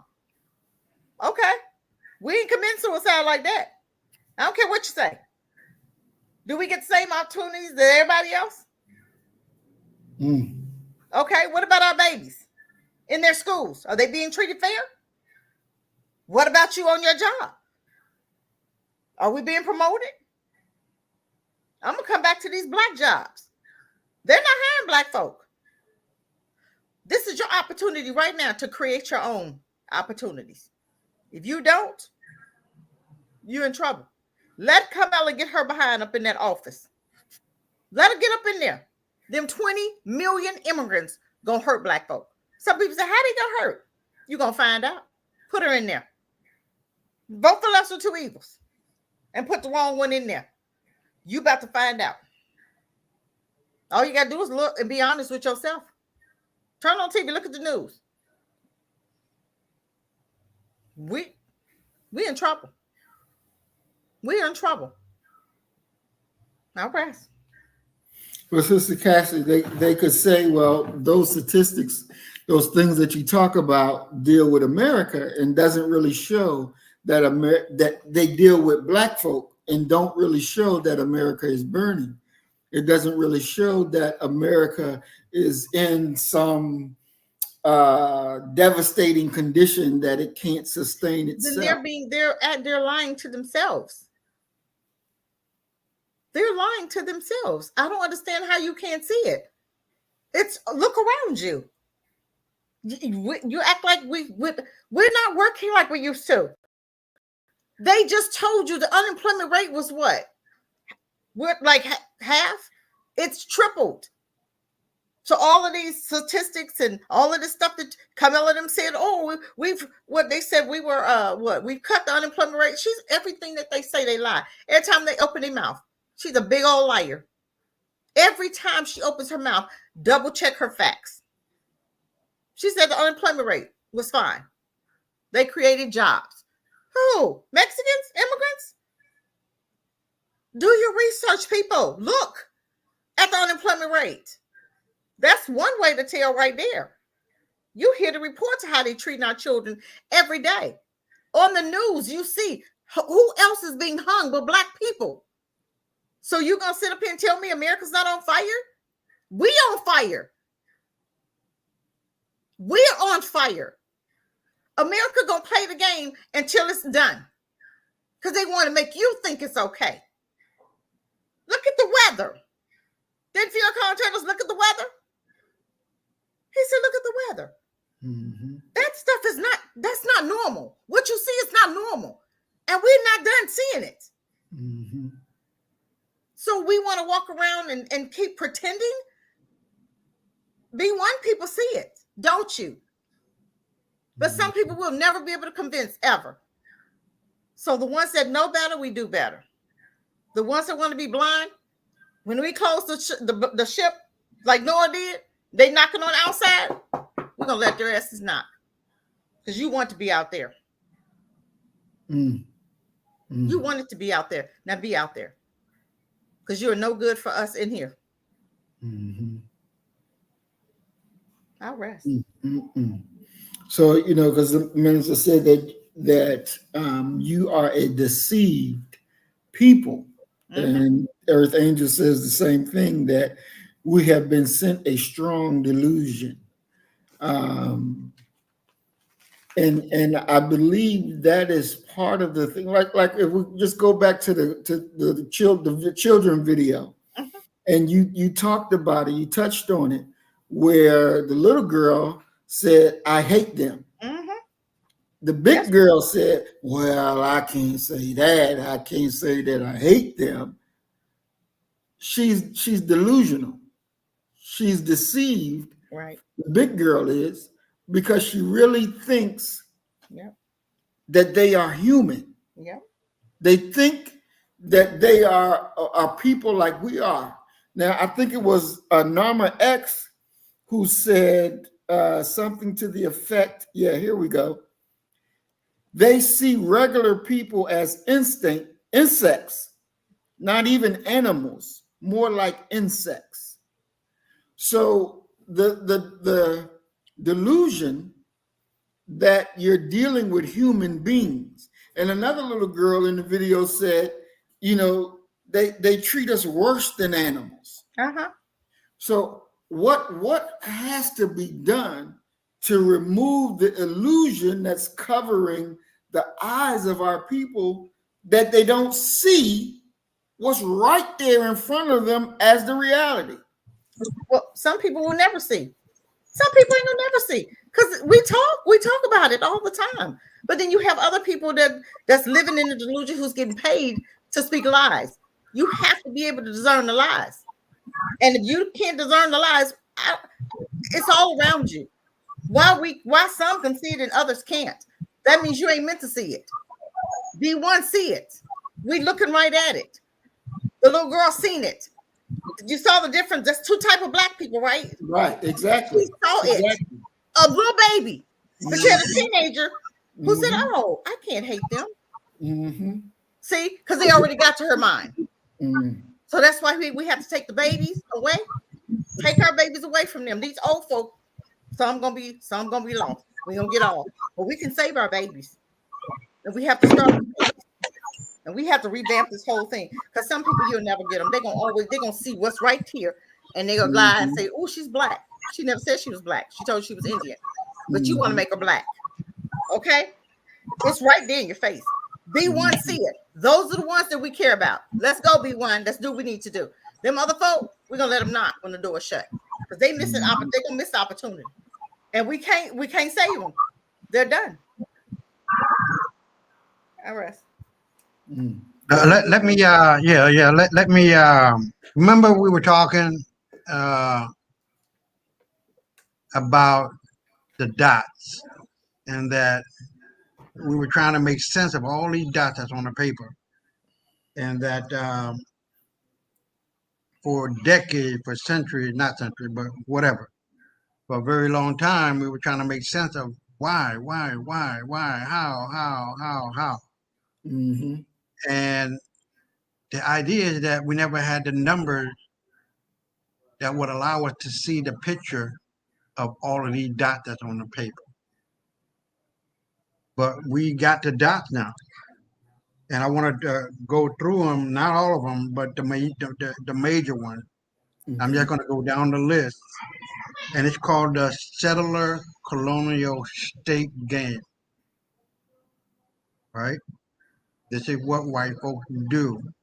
Wherever they have gone on the planet, they play this game. In America, they came in, put themselves at the top, and played the game of making themselves out to be more than what they are. They're the master race, so to speak. They're the smartest people, so to speak. They're the whatever, so to speak. And all of that is wrapped up in a lie. They must lie. That's rule number one. Rule number two, a narrative and creating justification that is specious and untrue. All right.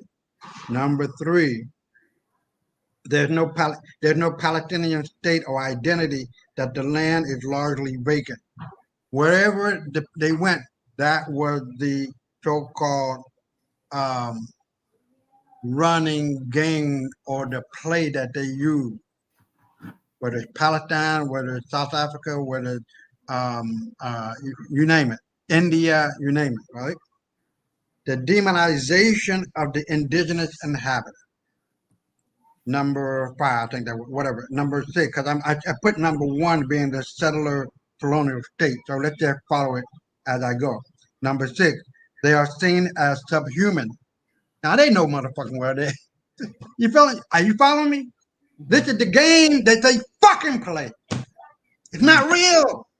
It's that Wizard of Oz blowing smoke up our ass. All right? Ain't nothing personal.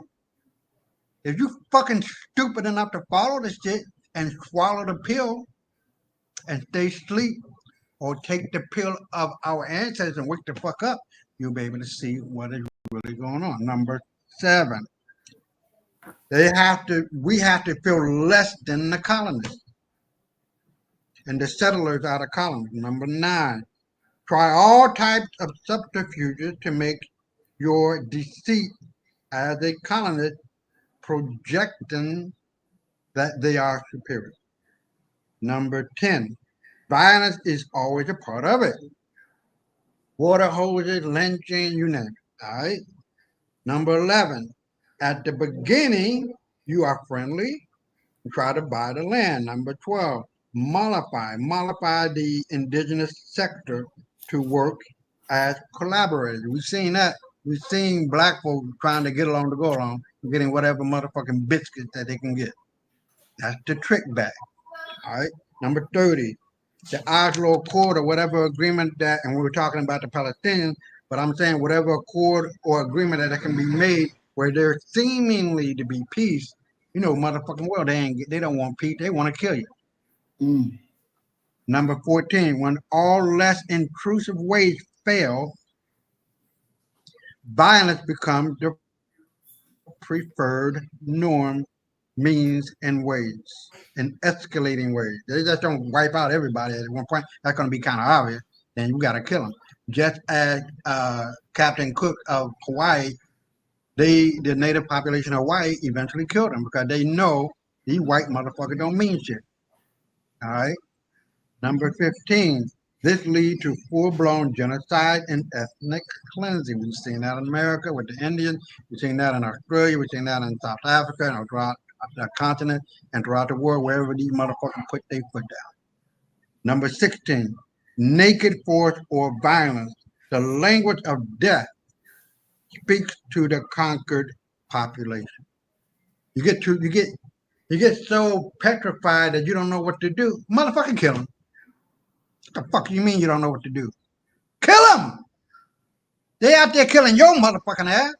And this is one of the reasons I don't want to digress into something else, but it's basically the same shit.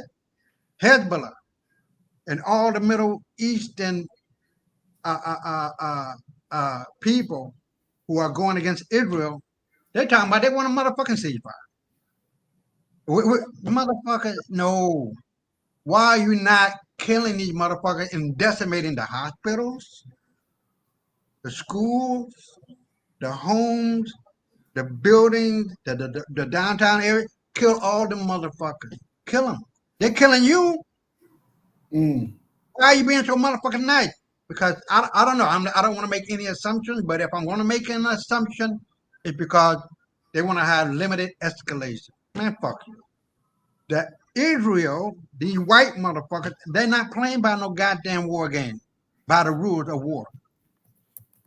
So, what do? You get more dirty than them motherfuckers. Number 17, which forces the victim to speak the same language. In other words, after so much time and death that's happened, resistance is going to build up.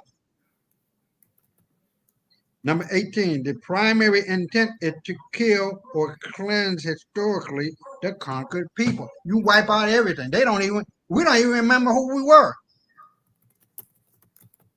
We don't remember that we're the natives of Americas, the Caribbean, South America, Central America, North America, and Canada, and the Caribbean islands. That's the Americas. And we don't even know that we're the indigenous population of America, not the motherfucking what do you call those people? I don't want to say more. That's what I was thinking. But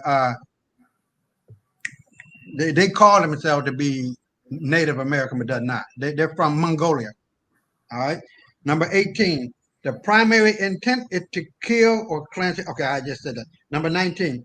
But the intent is denied emphatically. In other words, white folks want to say, well, we're not really doing that. Don't you see white folks doing that in Israel? They're getting on the news. Well, we're not really killing anybody. We're defending ourselves. Really? Number 20. Without denial, it would be difficult to mollify the conquered people and to project the image for the colonist side a more just way of life or government or of democracy. So all the while they're trying to, play the game, play the boo-boo game. They're trying to get you to be the boo-boo the fool. And try to say, oh, we're democratic. You have the right to vote. You have the right to this. But the Palestinians don't have that. The Indians didn't have that. The native South Africa didn't have that, and wherever else they went. Australia didn't have that shit. They were categorized in Australia as fauna and flora. Really? Number 22. Run parts, but not all, like Israel controlled the borders. There's going to be some kind of control that the people are going to get, the colonized people are going to get, make them feel, you're included, but you're not really included. Number 24, it's similar to, hold on, let me see.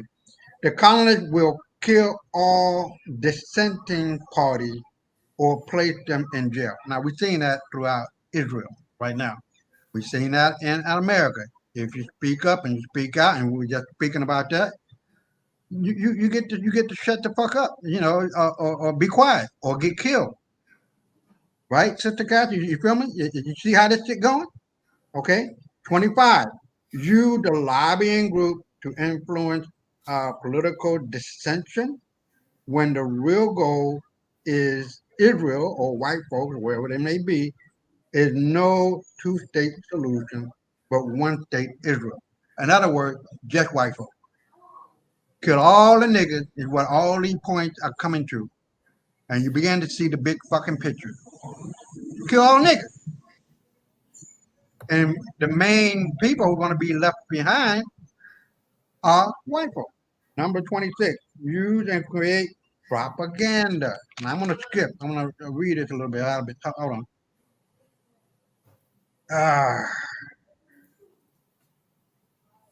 Sometimes it leads to a draconian measure of control, Gaza versus the West Bank, where you have one group of people, of the Palestinians, are being treated better than the Gazans. We've seen that before. The house niggas versus the field niggas. You know how that goes. And I don't want to go through all of them, but we went through this in the video that we did before, Brother Muhammad and Sister Kathy. Hold on, let me see. There's always a measured deterrence. This results in a massive use of firepower to kill indiscriminately. We understand what that is. This level of violence in the society produces a metastasized cancer of a social norm of violence that becomes commonplace and is reproduced in the settler's mind generation after generation after generation to form groups that will exemplify this mindset, like the KKK, etc., the military, the police force, the security force, the secret police, you name it, until the primary colonists run it. Now I can keep going, but you can see where, and I got this from Christopher Hayes' show. He runs a podcast, and he spells it out what white folks do. It's a fucking game. They don't give a fuck about you niggas or anybody else that ain't white. And this is where they get blindsided. Because evil will always destroy itself in the end and those who partake in it. Always, ALWAYS, and in always, ALLWAYS.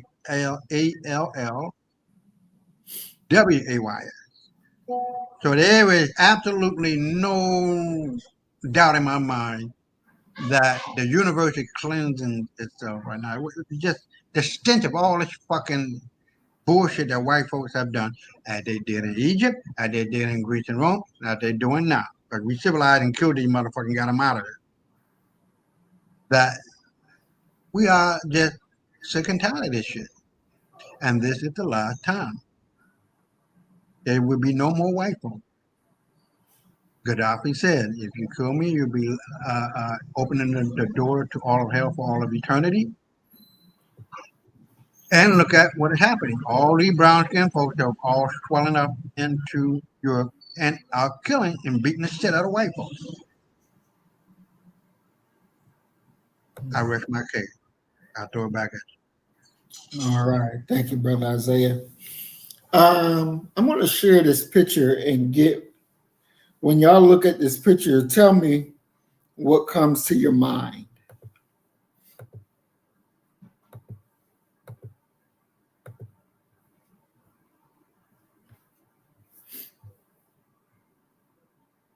So we're looking at the family portrait of Barack Obama, Michelle, and the daughters.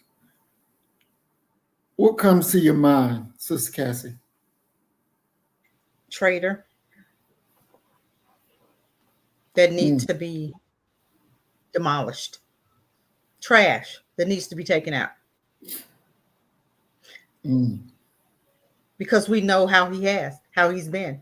Now, if I'm just looking and not knowing, that's what I want to see a Black family look like. But knowing his actions and understanding who and what he really is, that's a traitor to our Black race. And they use that devil right there to hurt Black folk. And he did it. So he needs to die. And anybody else that wants to be a traitor amongst Black people and allow them crackers to use them to hurt us, they need to get the same fate. Period. Definitely. Brother Isaiah, when you see the picture, what do you see? I see a nigga. Traitor. You know, long before he was president, he was the state senator. I met the guy through my mother. She was very much involved with him in his campaign. She never really got into the national campaign for him to be president. So I was I guess I'm going to say I was very blessed. I don't know. But in looking back at it, there was just something that wasn't right. You know what I mean? That I felt. And lo and behold, you find out that he's gay. Now that's his business. Or he's letting some white boy suck his dick in the limousine. That's his business. But when I see, and throughout his presidency, he never helped us. But all Black folks like, yeah, we got a Black president, the first Black president. Oh, yeah. No, he wasn't. And this is where, you get into the argument with Black folk who don't know their history. It is so critical to know the past, to understand the present, so you can see into the future. It's not hard to do. It's not hard to see. And so when I look at Barack Obama, I'm looking at a man who got used and abused and served like hell by white folk. He followed the script. That's all he did. And, Michael or Michelle, whatever you want to, that's a whole nother thing.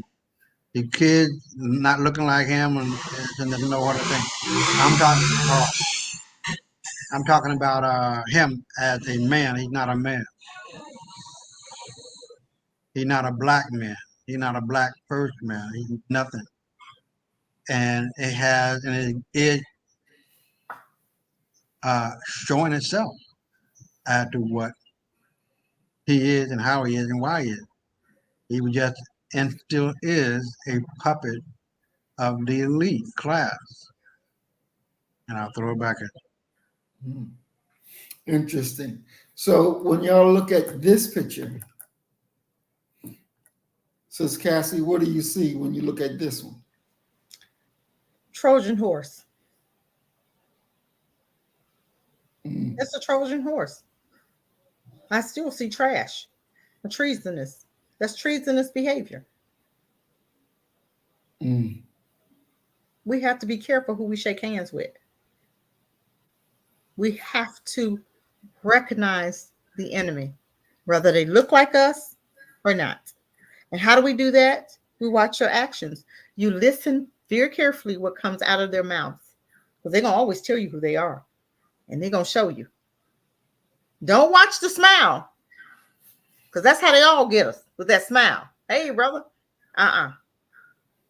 Hey, brother, what? When you was just president and did absolutely nothing for black folk. We have to let him know how we feel. Don't go along with that BS. Period. Yes, ma'am. Brother Isaiah, what say you? What do you see in that picture? I see a man, black, white, or whatever, playing the game. He wrote, shit. What's the name of it? It's a powerful group that help you to I don't want to say manipulate, to help you to guide the thoughts and ways and words of people. Very famous a book that he read. I can't think of it, but it's a group that exists in Chicago. They're coming out of Chicago. It's probably going to come up in my mind, but he understands politics. There's no doubt about that. He understands what motivates people. There's no doubt about that. He understands how to rev up black folks and what apparently was and how we were is no more, because now we're waking up to what it really is, how it is, and why it is, and that we're not just a monolith of voters that voting Democrat and whoever can smile the best and promise the most and get our vote. It ain't going like that no more. You know what I mean? So it just popped up in my mind. Damn. But yeah, he understands a lot, and I give him credit. He's a true Machiavellian. He understands the motivations of people and what moves them. But at the end of the day, just like every other politician, he's a liar. So I'll throw it back at you.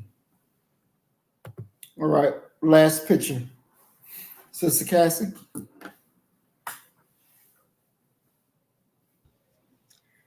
Still, I see trouble. I see nothing. I see a person that hates himself. I see a person that hates black people. I see a person that has more love for the LGBT than black people. I see a man that will do whatever to stay in power. And I see a man that's running America and will continue, because he said, I can run America from my basement. And if Kamala gets in, that's who's going to be running America. He's running Joe Biden right now. I do believe that. I believe that. Based on what makes you believe that? Based on what based on how Joe operates and just by what he said. If you tell me that you can do this, why would you say that? He's never went away. He's never disappeared. Carter and all the rest went and retired, right? Every time you look up, you see that dude. Every time you look up, his presence in that White House is very much still there. Still there. Who you think talking in Kamala's? I've never heard her talk the way she talked through that debate. Now you hear her talk, she's back to babbling, right? Who was talking in her ear when she was on that debate? She didn't talk the same, did she? She didn't sound like the Kamala, the one that he gallows and babbles and talks about the world being blue and it's green and and she talks like she just don't know what to say. I didn't hear that when she did that debate. I heard him. I heard somebody that was in her ear telling her how to answer those questions. All right. But what about Michelle? Oh, she's in on it too. They work in cahoots. They're one. They're working together because she came out and said something to black people too, didn't she? Recently, she had something to say too. So they're all sold out. Look, those people are worth money. Where do you get all that money from? Those two work well together.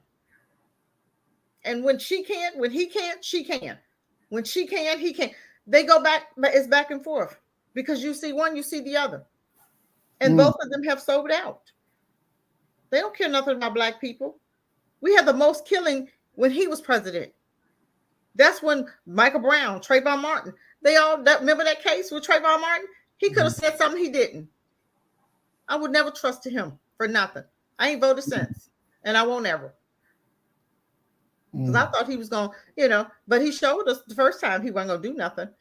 And some people gave him a second chance. I didn't. You got one chance. And just like with Kamala, she got one chance. And this is her chance now. Don't tell me what you're going to do. Show me what you did. Just like him, don't tell me what you can do, Obama. Show me what you did. He has a legacy, but his legacy is not for us. He don't even understand that he's not relevant among black people anymore. And he'll come out and show his face and stuff. The majority, no. And you still got some to sleep. Well, he couldn't. He couldn't what? He's president. What the hell are you talking about? Every other president come out there and do executive orders. How many did he do for black people? And you're black. So they're looking at you. Well, you didn't do for your own people. Why do we have to do anything for them? They didn't hold you accountable. So why would we do anything for them? But Sister Cassie, Michelle Obama is one of us, correct? No, she's not. No. You have to think and act black. She don't think and act black.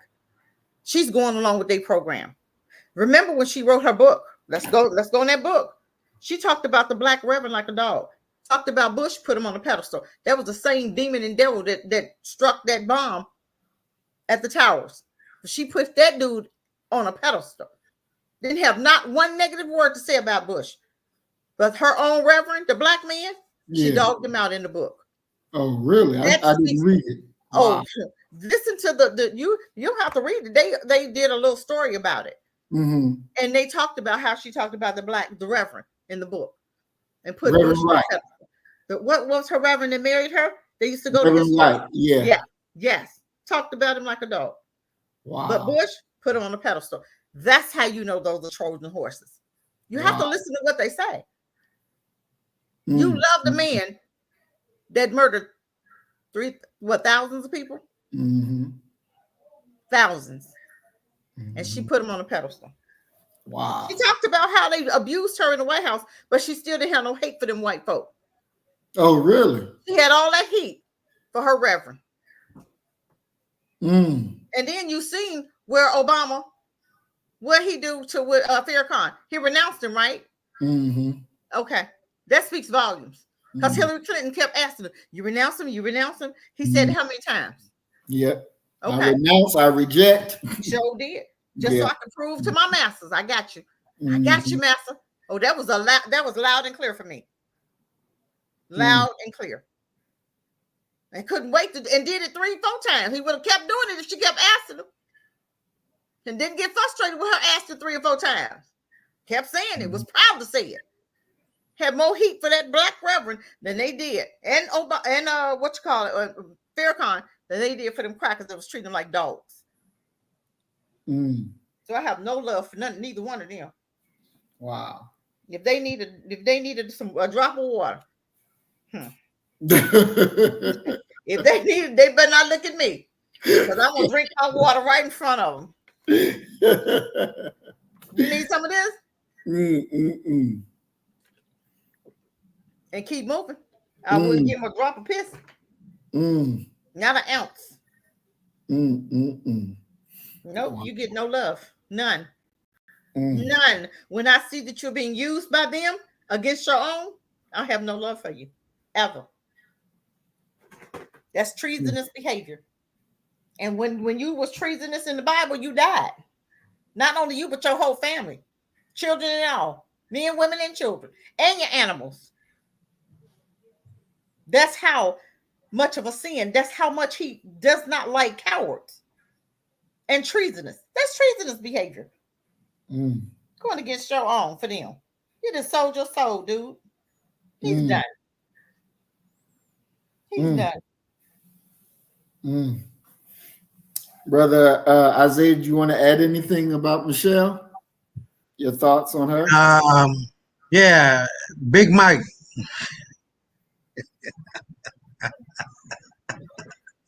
I don't know, man. I don't know. It's up in the air, but it got them legs, though, boy. It's coming down. It's coming out. That Michelle, based on what her mama was talking about, because look at this. When she voted, she registered as male, and then in the 2008, she changed it to female. When she's dancing, you can see something dancing in her pants.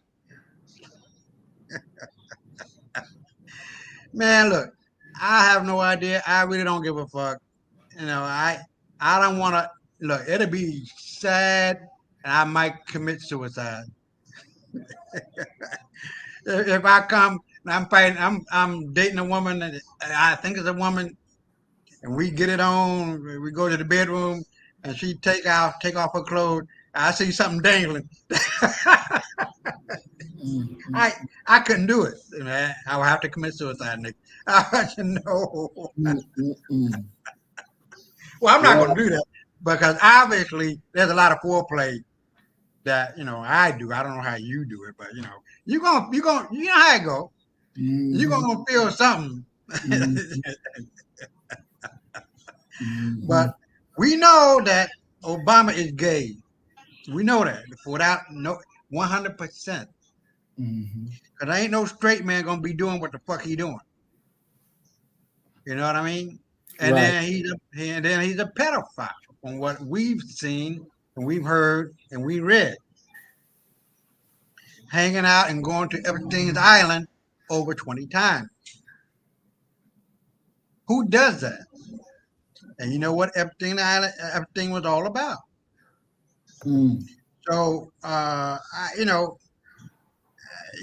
just something about this Michael, Michelle, Michael, however you want to call it, just ain't right, just ain't fitting.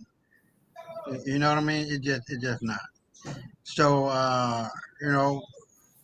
they were the first family. And how you want to look at them now, there's only three things you can't hide forever: the sun, the moon, and the truth. So, if Michael is Michelle and Michelle is Michael, it's gonna come out.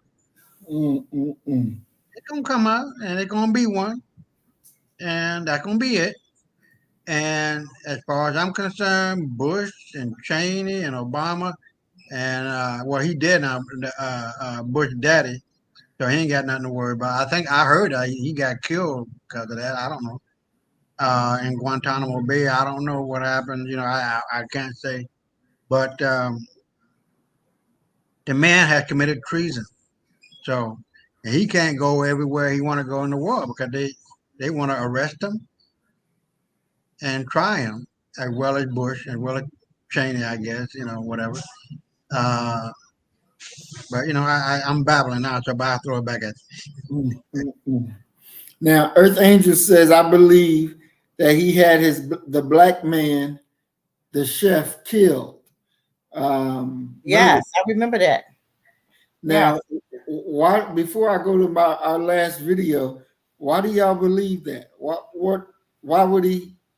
What? Man, come on, man. Come on. If you read the story, you'll understand.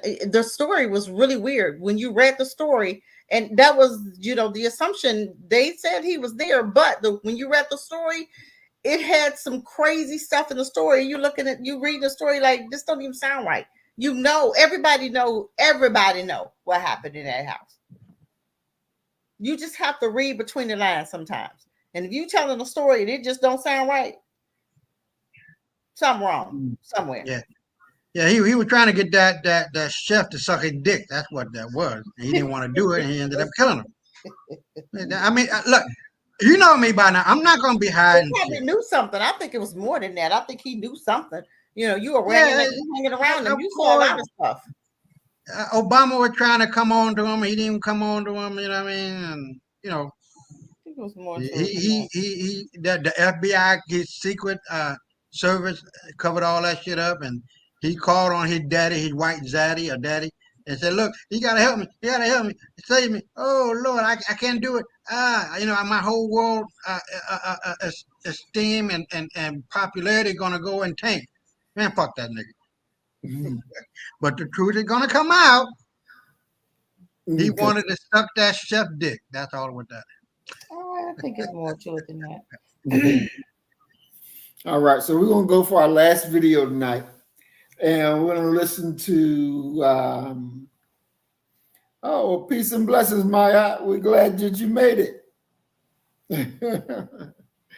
So our last video, we're gonna listen to old Jones here play his violin, and we're gonna listen to Eric give him a little rebuttal. But I thought this was very interesting. Let's take a listen.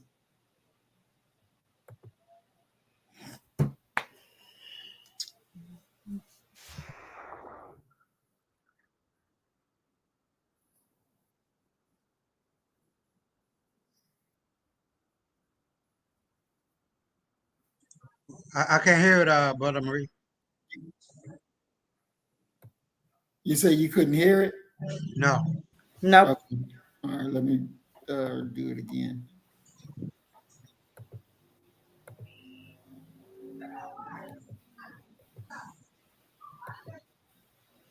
Mute your mic. Oh, okay. Thank you. Back this up.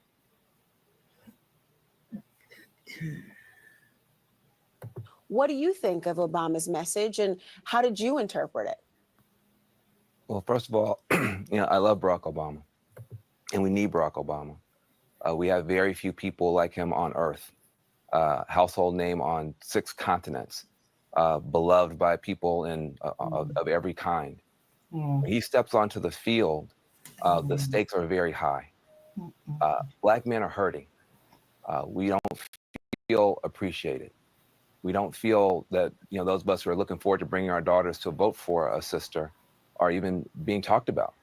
We don't feel that the 80 to 85% of us who are going to vote for Kamala Harris are being given our flowers. Black men are going to outvote every group in America for Kamala Harris. We're going to outvote all the white women. We're going to be 50-50 for Donald Trump. Nobody's mad at white women. We're going to outvote all the Latinos, male, female, and otherwise. Nobody's mad at them. We're going to outvote all the Asians, male, female, and otherwise. Nobody's mad at them. But everybody's mad at us when the only people who are going to outvote us are the sisters, and they outvote everybody anyway. So we're number 2, voting for Kamala Harris, and yet being put in the doghouse again. And so it hurts. And when the most beloved brother in the world steps on the stage, we want him to speak for us. We want him to love us. We want him to brag on us, celebrate us, show the world that we're doing good. We're making good decisions. A lot of us are making good decisions every day, and we don't get the credit and we don't get the respect. And so I appreciate Nia Malika stepping forward and saying, hey, that didn't land well for some brothers. He now has the opportunity he said what he had to say, got off his chest. I'm sure he's been frustrated. But what will move the needle is when Barack Obama, our most beloved brother, says, I see you. I see what you're going. Give a damn if you see somebody. All the good that you're doing in your families, in your churches, in your mosques, in your synagogues. I see what you're doing with your babies. And I want you to be able to do even more. And Kamala Harris is the way. When he starts speaking to our hearts and our souls and reminding people that all of us are trying to be Barack Obama. That's who we're trying to be. We're trying to get there. We're trying to be the best. Hold on, y'all trying to be Barack Obama? Man, that's his best and highest. I'm just saying. But do not throw Barack Obama under the bus. I don't think Nia Malika run that bitch over. But do not pile on and throw him under the bus because we don't have another. Roll it over. He is the most and roll it over. And his first step, I think, he back it up before the. And I hope that he will now embrace us and love us and lift us up because that's what we need from Barack Obama. Let's sit the bus on top of him. Michael Eric Dice, I see you nodding. I have to ask you what you make of that. Well, absolutely right. That's an eloquent articulation of Van, of understanding both the empathetic approach to African-American men, to Black men who struggle and suffer violently, invisibly, at the hands of so many opportunists in this culture. On the other hand, I think Van is right in terms of Barack Obama. It's not that we should throw him under the bus, because people can contend he threw us under the bus, right? So there's always an imbalance. Barack Obama has the rhetorical freedom to exercise his own legitimate viewpoint with however much discretion he lacks or brings to the table. But when there's a response to him, there's a knee-jerk reaction about we must protect that one man. One man's journey can never exhaust or overcome the collective of Black people. And as precious as Barack Obama is, as Martin Luther King Jr. is, as Ida B. Wells Barnett is, no I wish they would get out of his doogie is hole. greater than the collective. It is Black like we, not Black like me. And in that context, if Barack Obama were to take it another step and speak to white voters and say, you know, you who are voting for Donald Trump understand the implicit white supremacy. You tried to excuse yourself as an exception that you can take his economic policies and do away with his bigotry at the same time when you know they are together. If Barack Obama ever had the courage, the ability to articulate to the American public with gentleness and yet swiftness and firmness that what they're doing is problematic, then Black people could take the behind whipping that he might give. But when you're whipping one person and not the other, it is an imbalance and he has to be held to account. Kamala Harris understands that. Going to my beloved hometown of Detroit, the city of soul, the Motown city, is a group indeed. All these coons up here. Oh my God, please. And Oh my God. that dude be constipated right now. All them people up his behind. I can't all of them smell like dookie. They just smell like they up there so but he can't do nothing without somebody's foot hanging out his behind. I can't stand it. That's disgusting. Seriously.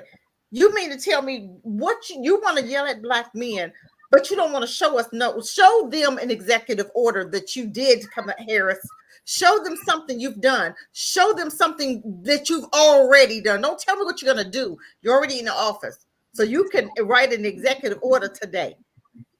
So I'm just saying, all that, miss me with all of that. Whatever, all of that right there. Show me the money. Show Black men the money, and I guarantee you they'll vote for you.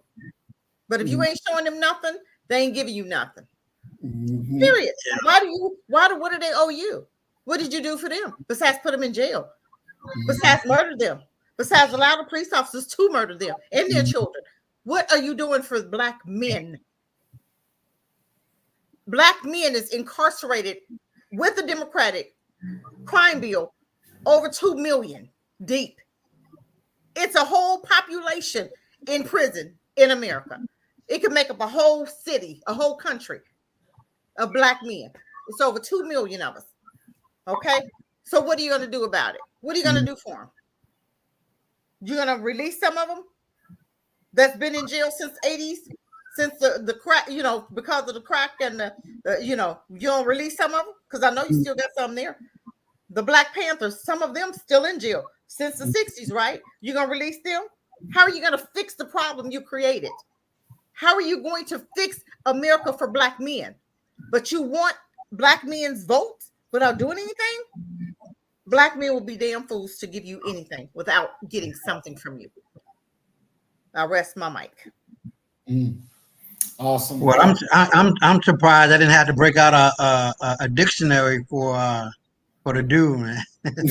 Michael Eric. Yeah. Damn. I'm like, wait, hold on, Blair. Are you speaking English? I really feel bad when he starts speaking, man. I'm like, wait, that's not English. And Van, now he received unrestricted $100 million. Of course he did. From the Amazon founder. Yeah. What did he do with it? Oh, I don't know. How many communities? What did he do for the Black community? Sleeping and giving it away to white women. Why did they give him $100 million? Let's follow the money. I don't know. You understand what I'm saying? They're not gonna give you they're not going to give their money to you unless they can trust you. If he was going to do something for black people, do you really believe they would have gave him $100 million? Come on now. Yeah. So I wouldn't listen to a man that just got all this money from a white man. He's too safe. He's not going to hurt them for you. He's not going to go against them for you. So before you listen to these coons, be very careful. Learn your enemy. Yeah, I wanted to say something too. Van is from Mississippi, right? Cool. I believe so. Yeah. Now he got up there. I could see the anxiety in his face, the fear in his face, because the governor of Mississippi was on stage. He's the relative of the family who killed Emmett Till.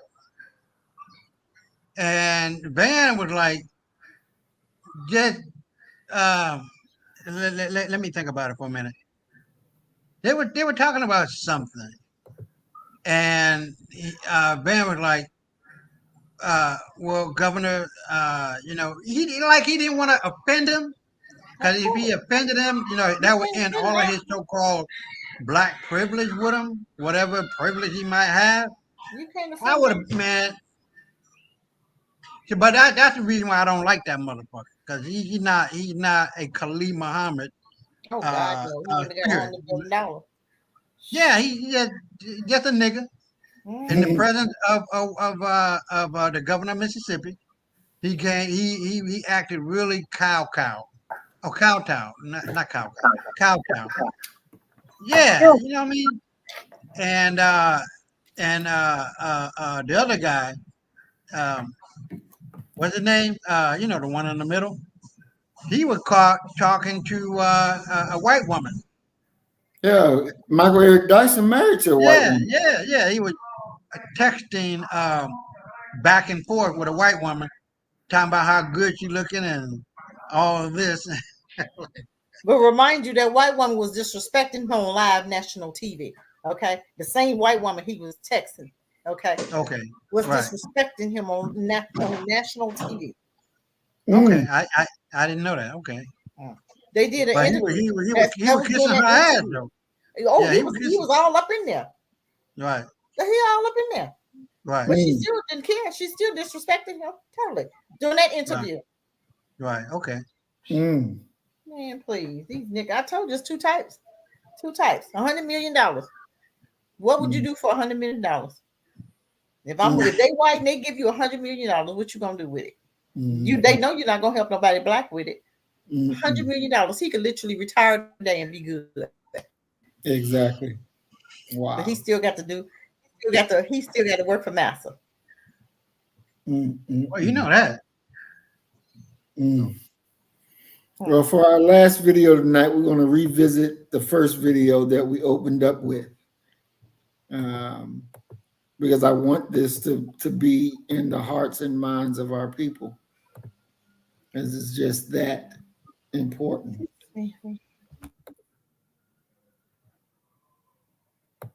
Start saying, get out of here, niggas.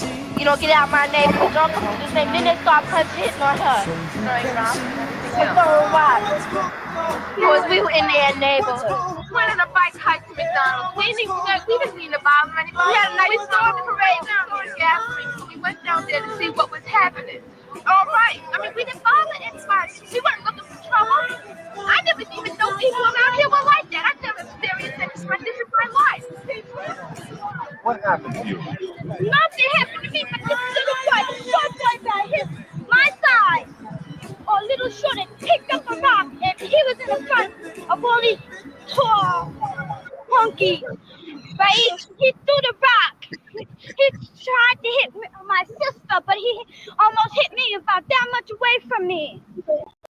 And I was sure where she had. It hit me with that rock. I would pick up the rock right next to me and hit him right dead in his face. They always say niggas are doing everything. They always say we're doing everything, right? We didn't every time the white people come down the block, we don't push them out their neighborhood and throw rocks and start hitting them. We don't bother the white people around our neighborhood, but when we get in a white neighborhood, they just push us out. Yeah, everybody with us, so we're nothing, like we're piece of dirt, dogs. I mean, that's the way you treat an animal. I mean, God, we're human beings. You don't treat other people like that. It's just wrong. Black, white, I don't care. A person is a person. Skin should have no bearing on how you treat a person. That's just wrong. I hate their goddamn guts.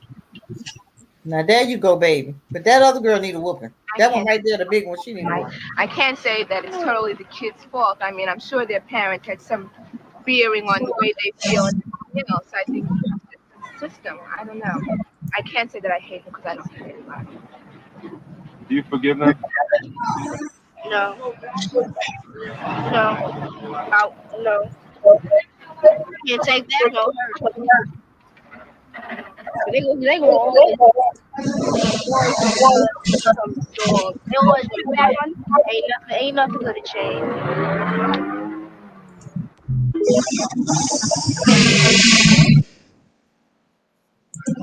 Can't take back no hurt. Ain't nothing gonna change. And that's true. 2024, we still waiting. Exactly. 2024, still the same. Mm-hmm. Nothing has changed over the years from there to now. Police still killing you, still hanging you. Nothing has changed. Every time you deal with them, you walk down our neighborhood, we treat you like gold. Jeffrey Dahmer. I'm just saying. Yeah. But go in their neighborhood. Go in their neighborhood if you want to. What did Martin Luther King say? He said Joliet, Indiana, Illinois was the most racist, didn't he? He said the northern part of Chicago and all that. He said it was the worst than Alabama, Mississippi. Remember he said that Joliet, Indiana was the worst ever, and he's right. South Bend, Joliet, Indianapolis, all those places, horrible. And you think the South is bad? At least up there they let you know when they don't like you. Down here they smile, down in the South they smile in your face, but up front they let you know up there. Well, like no, the little sister. I hate their goddamn guts. That's right. I'm loving them. I love them.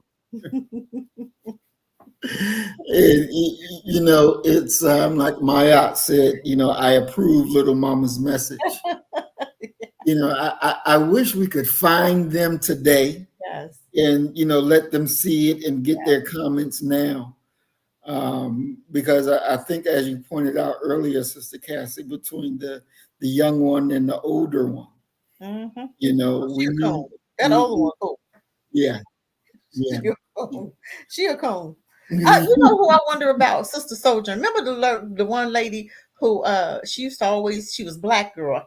Is it Sister Soldier? And is that who the black lady? Where is she? You never hear from her. I think she married to a white man.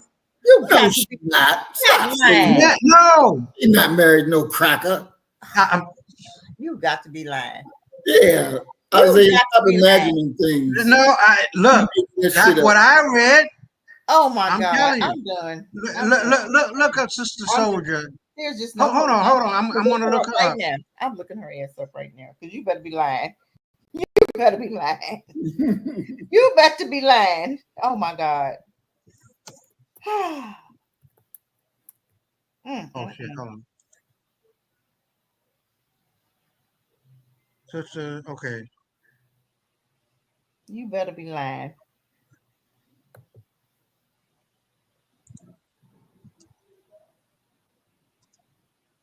His name is Mike Rich. Let's see who he is.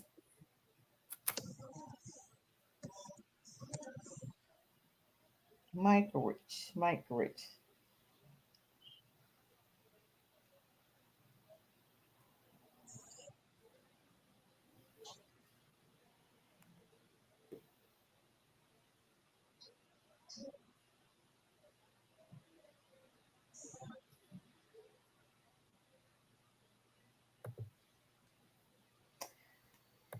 Well, it looked like she's married to a black guy. I don't know.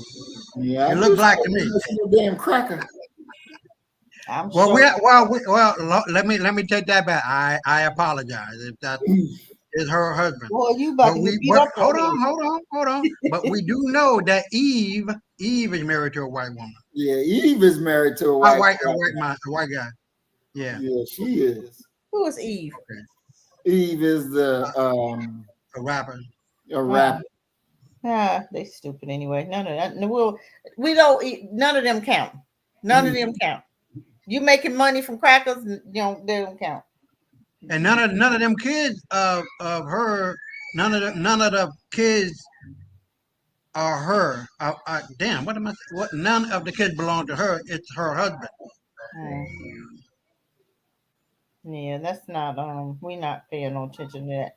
We don't listen to to rappers, and we don't listen. Well, Eve was very popular. Yeah, it doesn't matter. She's still not Black B1. You got to be B1 for me to listen to you. You got to be B1.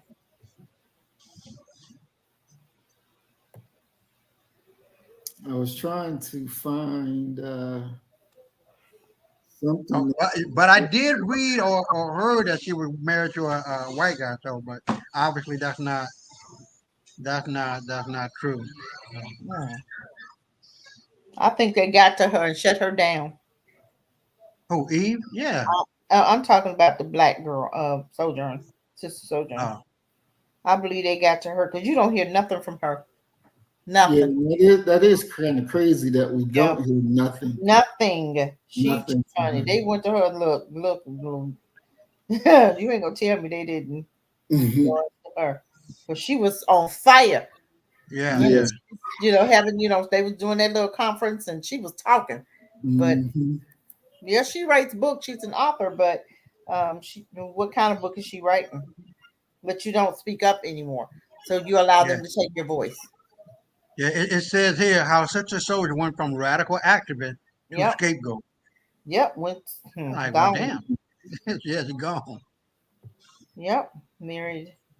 They have one son. I'm trying to see the husband. I want to see the husband. Looks like she write love books. Oh, but nothing black, huh? Here's her Instagram. I'm gonna share. Share what I found of her on Instagram.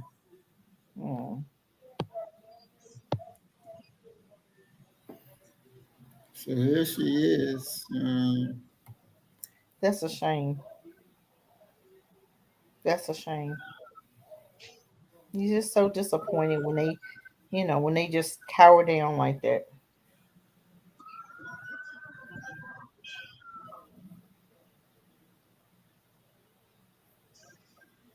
That's a shame, though.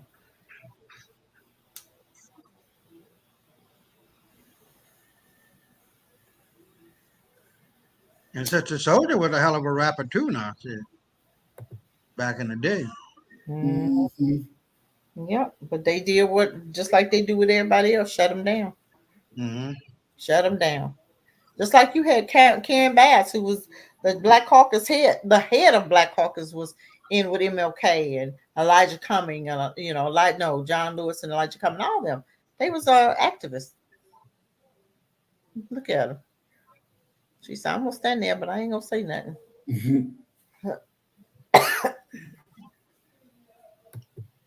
Yep, that's too bad for her. Too bad for her. Too bad. Oh yeah, you see all the white folks shit around? What the hell? Oh yeah, she ain't doing nothing right now. She ain't. She rounds but she was on white folks' ass. She was on white folks' ass. Yeah, you ain't hanging around all them white folk. You be one. She didn't. She been cowered down. Well, she was on fire when she was. It got to her, honey. She didn't sold out. She gonna be an obedient Negro, huh? Oh well. I'm sitting here and I'm thinking, do you think maybe people are active for a certain period of time And then once that time is gone, then maybe just like the candle, their light just burns out because they gave all that they had and the rest just melted away. That's really no. I don't believe so. I don't believe that. She got shut down from she the got white shut media. From the Yeah. white media. I think it's more than that. They went to her and told her, you need look, this is your choice. You gonna either calm down or we're gonna handle our business, not just with you, with your family and there. Remember the one girl, the lady that was a mayor in one of these cities, and they threatened her so bad that she quit. Yes. Remember her? Oh, I believe that's what was the same stuff, because they know what to do to shut you down. They know what to do. And they, they got to her. They got to her, poor baby. Couldn't just, her little voice is just as gone, just as quiet. Her little voice box sewed up. They didn't glue it shut. If she's on the Breakfast Club, they don't usually have B1 people on Breakfast Club. I would love to hear that interview. I'm gonna look that one up because I know she wasn't talking I know she wasn't talking the way she usually talk if she on the Breakfast Club, because they don't have you on there doing that. Shooting that fire like that? That's one of them sold out networks.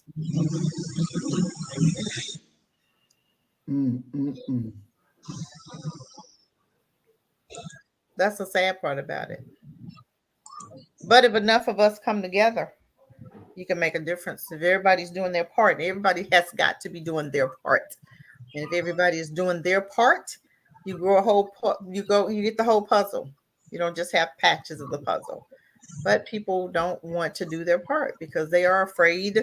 They're being bribed. They're taking money from white supremacy to ignore what's going on in your communities. We have pastors that won't even preach about what's going on in the community. They preach about everything else. Don't even mention the jail. They don't mention anything about Black community. Nothing. Ever. It's all about Diddy. No, who cares? That man been, honey, he ain't the only one. Yeah, the white dude was doing the same thing. What's that man's name? Right. He did the same thing. So who taught Diddy? Okay, let's talk about that. Who taught him? He learned that by himself. Right. Practice taught him. And then they're gonna put you in jail, the student, but not the teacher. Give me a break. Yeah. You have did that for years and died a happy old rich, nasty, disgusting cracker. Yeah. Wow. All right. Well, we're going to go ahead and move to closing comments. All right, Brother Isaiah. I want to make an announcement also. Next Saturday at 8 p.m., Brother Isaiah will be in a debate against, what is he, Chinese? Yeah, Chinese author called Kenny Zhu, who wrote the book The School of Woke Against CRT and the something minority, the inconvenient minority or something like that. And I wrote him on X. He said not last night, but the following Saturday. But we did the show last night, and I think my buddy and I, Elias and I, we made our point. There was no emotion. There were no feelings. I don't give a fuck about our feelings or emotion. What we were about is exposing the foolery and fuckery, the foolishness and fuckery of the Asian community against Black people and eliminating affirmative action, which has helped more Asian people getting into the Ivy League school, and which is like 28, 29%. And white folks are standing at 70% not through hard work, but through legacy admission, because their mama and daddy, grandma and grandpa, and look at George Bush, he went to Yale for the fact that his daddy went. So a lot of these motherfucking white folks who are getting into Yale and Harvard, they're getting in through legacy because their ancestors went there and donating a lot of money. They're not smart. And so what we're going to be focusing on next week, if he shows up, he said he will, but if he shows up, we're going to really get into the idea of what race is, what CRT is, And why in the hell did he do what he did, knowing fully well that it was wrong? And I'm not sure, but I'm pretty sure a lot of the so-called Asian people who were against it told him don't do it.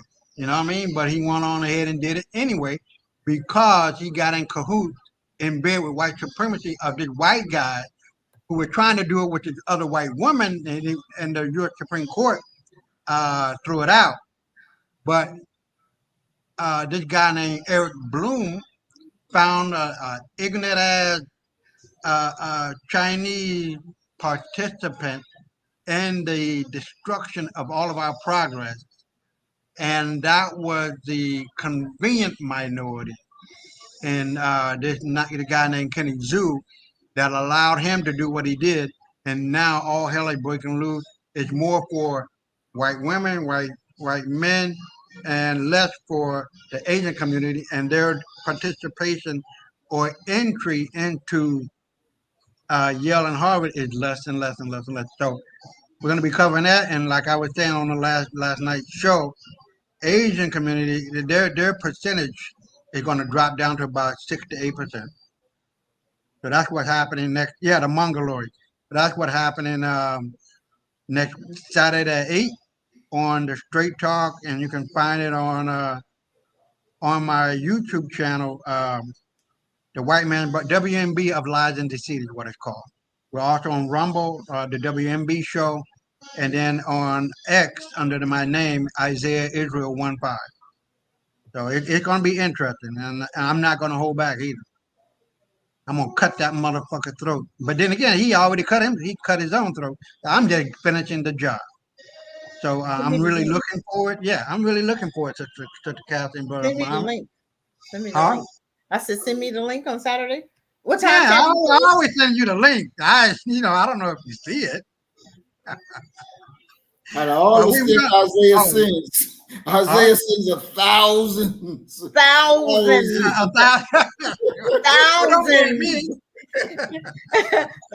I'd be like, Isaiah, I work, okay? I'm not retired yet, okay? I can't just sit up and look at all this stuff all day. I have another girlfriend, thousands and thousands, and I'm like, between you and her, I'm like, I would have to pay you to sit at home and just do this and just look at the videos. I mean, because they be some good videos, but to just sit there and do that all day, I need to get paid. I'm just saying. But thank you though. Yeah. Well, we're gonna get it. We're gonna get it together. But I'm just looking forward to that, Brother Muhammad, because they will never get Africa, I tell you that much. But I tell you what, when you hear Chinese talk, they are talking about they have talking points, white supremacy talking points. That's all they do. They don't know nothing. They don't know the history. They just talking what they hear white folks. They're repeating what white folk have said. They're regurgitating, but they didn't understand that when they took that affirmative action, it was going to hurt more them than us. So now they're whining about it. Oh, no, don't whine now because you did it to yourself. So I'm glad that he did that. Thank you, because they wouldn't giving it to us anyway. So it doesn't matter, okay? Because they put laws on the books, as we know, and they never use them for us. So we are just waking up to that, to understand that civil rights bill is not used for us. They was talking about something happened with the little boy, the Donald Trump boy, and the wife and the millennial, his mom was talking about, oh, we gonna sue the civil rights. And I'm like, see, they use it for everybody else but us. So I'm glad that he did that for his community. His community knew, but he thought he knew more. And he messed himself up. So I'm glad he did that. I appreciate him doing that. But now we have to learn truth, and we have to get to the, get these degrees and separate. We have to get the degrees and do for self. We don't just get the degrees and mix it, commingle with them. If you want to get in there, commingle for a little bit to get your resources up. But at some point you separate. That's why we get the degrees. We're not getting them to just sit there and do what they want you to do. That's why life is hard for us when we're working in that vein with them. Life is horrible. It's full of hell because you're in the rain. You're in the right field, but you're in the wrong vein of it. So you could be in the right place at the wrong time, and that's what's happening with the education. You got a lot of education, that they can have their own schools. Come together and build to get your own schools. That's the point we want to make. That's the point that we're trying to help you to understand. I go to a black dentist right now. I asked him, I said, why don't you have more black doctors that are doctors? And he said, because of money. I said, oh, they want to make the money right now. He said, yes. I said, instead of making it over the years, he said, they want to make it all right now. I said, so you are telling me that they're selling their souls for $1. They're settling to be abused, settling to be treated like just treated crazy for the next 30 years because of money. He said, yes. That's sad. That's sad. If you mean to tell me that I got a degree, but instead of me striking out on my own, I'm going to take their crap and I'm going to stay eternally. I'm miserable here and then I'm going to die. And then, no, that's not it. Because I tell you what, if you separate from them, I'm telling you, you'll make your money. That's your gift, especially if that's your gift. Your gift will make room for you. I believe that. Exactly. I truly believe if you're doing the right thing, you're going to make the money you want to make. You'll never want for anything. But we have to get in there and we have to start supporting each other. Start using these schools. I have two teachers, no, 3 teachers that I know. I said, write the curriculum. And they're just as miserable in their system. I say you're going to stay miserable because you guys aren't doing what you were put on this earth to do. And if you find that you're in their system and you have a degree and you could actually be separated, do that. Save your resources and start out and set out to do for self. You can't stay up under that and live like that for indefinite. That's very bad for your health anyway. That's stressful. You die early up under them demons and devils if you're dealing with them every day. Sometimes you got to get away from them. And now is the time for us to do that. Right now, while before that election happened, now is the time. Because after that election, if she gets in there, 20 million immigrants, what y'all gonna do? Y'all gonna be unemployed. Because y'all already go to different places and see how many black people you see working there in America. Go to some of these places where you knew it was black folk working. We dominated those areas of McDonald's. Sorry, but we did. Go look and see who's working there now. You see a lot of immigrants. And a lot of ads on TV. Now they talking Spanish. I'm like, what the hell? I don't speak Spanish. You see ads on TV for Spanish, right? You see they have Spanish folk now, like for the teachers, for the voting. You see a lot of immigrants on their advertisements, right? You'll see a lot of black people. Y'all better wake up. Y'all better wake up. I rest my mic. Exactly. Ain't got no time for the foolishness. I'm telling you, we better wake up. So y'all put her in there. We're under the ground. We're gonna be burying ourselves for the lesser two evils. But that evil will show you just how evil she is. Put her in there if you want to. I want to see her get in there because I want her to slap y'all upside every heel. I want her to slap y'all so y'all asses so hard that you turn flips when she slaps you. Then you'll understand.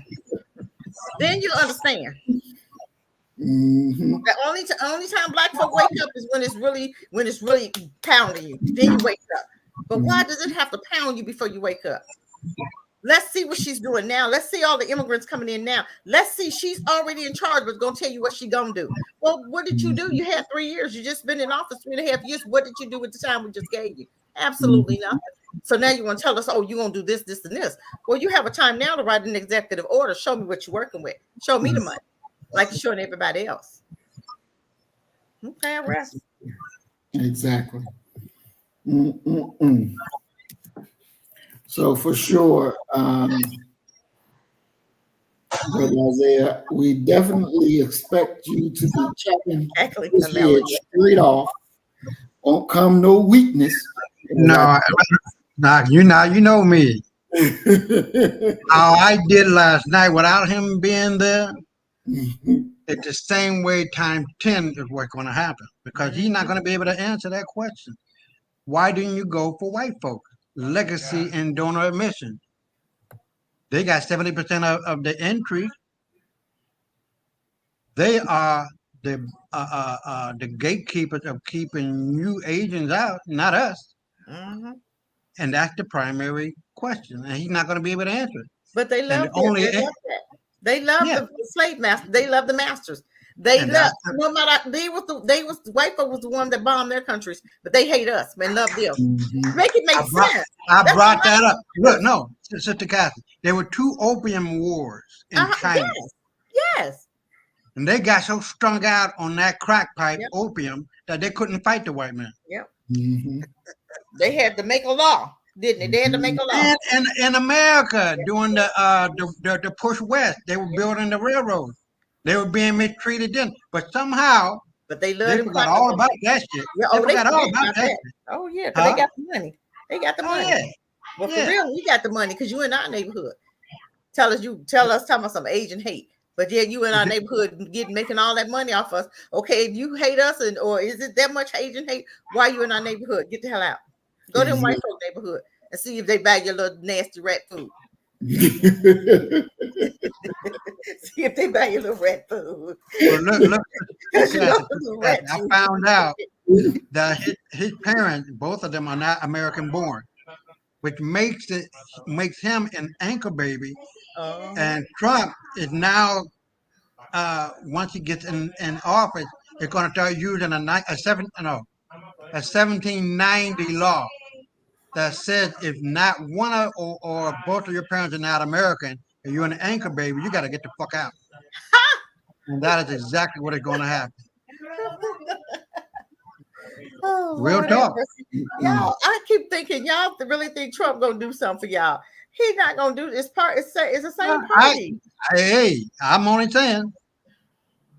But we're gonna see, because the bottom line of it all, they done shot themselves in the foot. They don't care. The black folks still gonna vote for him. That's how sick. That's how sick black folks is. This is what we're dealing with: Stockholm syndrome, Willie Lynch syndrome, get PTSD, and we love. The more you hurt us, the more we love you. The more we cling to you. These crackers did everything to you. They're killing your babies. Qualified immunity. Police officers shoot your babies in the head. They hanging you, and you still marrying them, and you still mixing with them. You still will cover them, and you still will go after me and protect them. Make it make sense. Please help me, y'all. Make it make sense. You're not making no sense. You're looking crazy right about now, black folk. You're looking real ridiculous. You're looking ridiculous because you're going all out and fighting me over her when she's not even black. But keep telling me she's black. Fight me over Trump. Tell me how racist he is. But you in a Democratic Party that's done the most harm to black people ever. But y'all know we all won't wake up to that. And these Christian black folk who's Democrats, but I thought they stood for LGBT, transgender, the Democratic Party. But come in your pulpits and tell you to vote for them. And your poor chalk pastors allow them in your pulpits. So make that make sense. Oh, I can go on and on. And on and on. You're not making no sense right now, black folks. This party has done the most harm to black people. I rest. Did y'all hear about the poor brother who was in a relationship with the cracker, and he was cheating on the cracker with a fellow employee, and so she worked on him for about a year and do this elaborate scheme to get him to kill her, the girl he was having an affair with, kill her, her husband, and her children. What the hell? Yeah. How dumb is it? That's a whole lot of killing. I tell you what, and they do that. I have one that's dating a black guy. I'm telling you. And she said, I'm gonna wait him out. She's telling me this. And I'm like, what do you mean? She said, oh, he has property and he is this, that, and the other. When he die, I'm gonna get it. I said, you plan on killing the man? I'm telling you, I swear, this is what you're dealing with. These demons and devils, they're dysfunctional. They're dysfunctional. I said, so he said, because he's older than her, right? About 20 years. You know, he's 40, she's like 20, okay? And she's dating him. And he said, of course he's gonna die before me. And I'm looking at her like, boy, that vindictive. She's been just to hear some stuff that's coming out of her mouth is just, but he's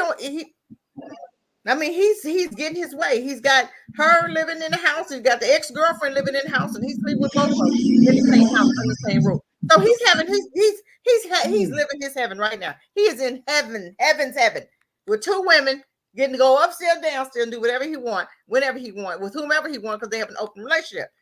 But this little girl, 19, is gonna eat him alive, and planning all this stuff. I said, you ain't planning on killing me, dude. I mean, I'm just asking because you told me you're gonna wait him out. That means you got something up here. You're thinking about something. She said he has property, and all of it's going to him. So that how you know that? Oh, okay. I'm gonna rest my mic though. Lord, go ahead and wait him out. I said he gonna get what he get. He gonna deserve every bit of it. Because you wanted that white girl just for some poo-poo. So you can sleep with Let anybody. me I want to digress, and it'll be my last one. Hold on. Hold on. I can't even see this shit. I need my glasses back. It says breaking. Initial report confirmed the assassination of the Israeli Army Chief of Staff Halevi. They got his ass. Well, they shouldn't get the president. Oh no, they're gonna get it's coming. They're gonna get Netanyahu. Yeah, Netanyahu and all them motherfuckers. That's the one they need. What I want to see is they get his son that in hiding in Miami. Now that should be an easy kill. Oh wow, is he in hiding in Miami? Right. So America's protecting him, huh? They think they ain't protecting him like he's the president. He ain't got that much protection. Oh, I bet you the president. I bet you he is protecting him. I bet you. I don't know, but they had a guy that they saw that came from Israel that was in the CIA. He's been working in the CIA all this time. Wow. Hey, America will get what they get. I don't feel sorry for their asses. Blow them up, China. Blow them up, Russia. Well, like the Godfather said, you in the movie, you can kill anybody. Exactly, that is true. You can kill anybody. All right, let's go ahead and move to closing comments. Well, I thought we already did it. Yeah, we already did. Might as well be.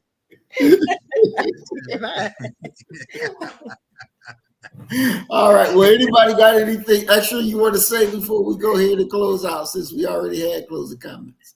Yeah, I do. Go ahead. Fuck all white folks. Y'all got it coming in spades, baby.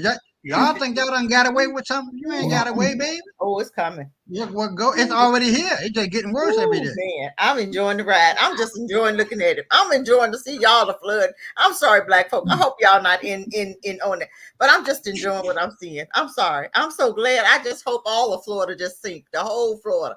I'm sorry if you living in Florida, get out. I'm just sorry, black folk. If you living in Florida, you already know you getting it from both ends. Okay, y'all need to come up out of there, plain and simple. Because Florida is going down. They ain't done with Florida. Most high ain't done with Florida. Because that Florida, Texas, they most racist ever. Asheville, they had a whole lot of stuff come. Everybody, they getting what they deserve. Sorry. You know, and speaking of Florida, did you know that Florida has a sinkhole alley? Oh. Yes. What? So that's what's going to sinkhole alley. Has a sinkhole? Maya was giving me some of the history and things that's going on, and I pulled up the map. It's called the Sinkhole Alley. So this whole area in Florida is like nothing but sinkholes.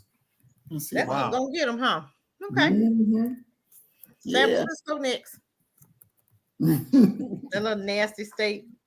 I mean, it is. Woo, my God. Yeah, let me show y'all this real quick, and then we're gonna go.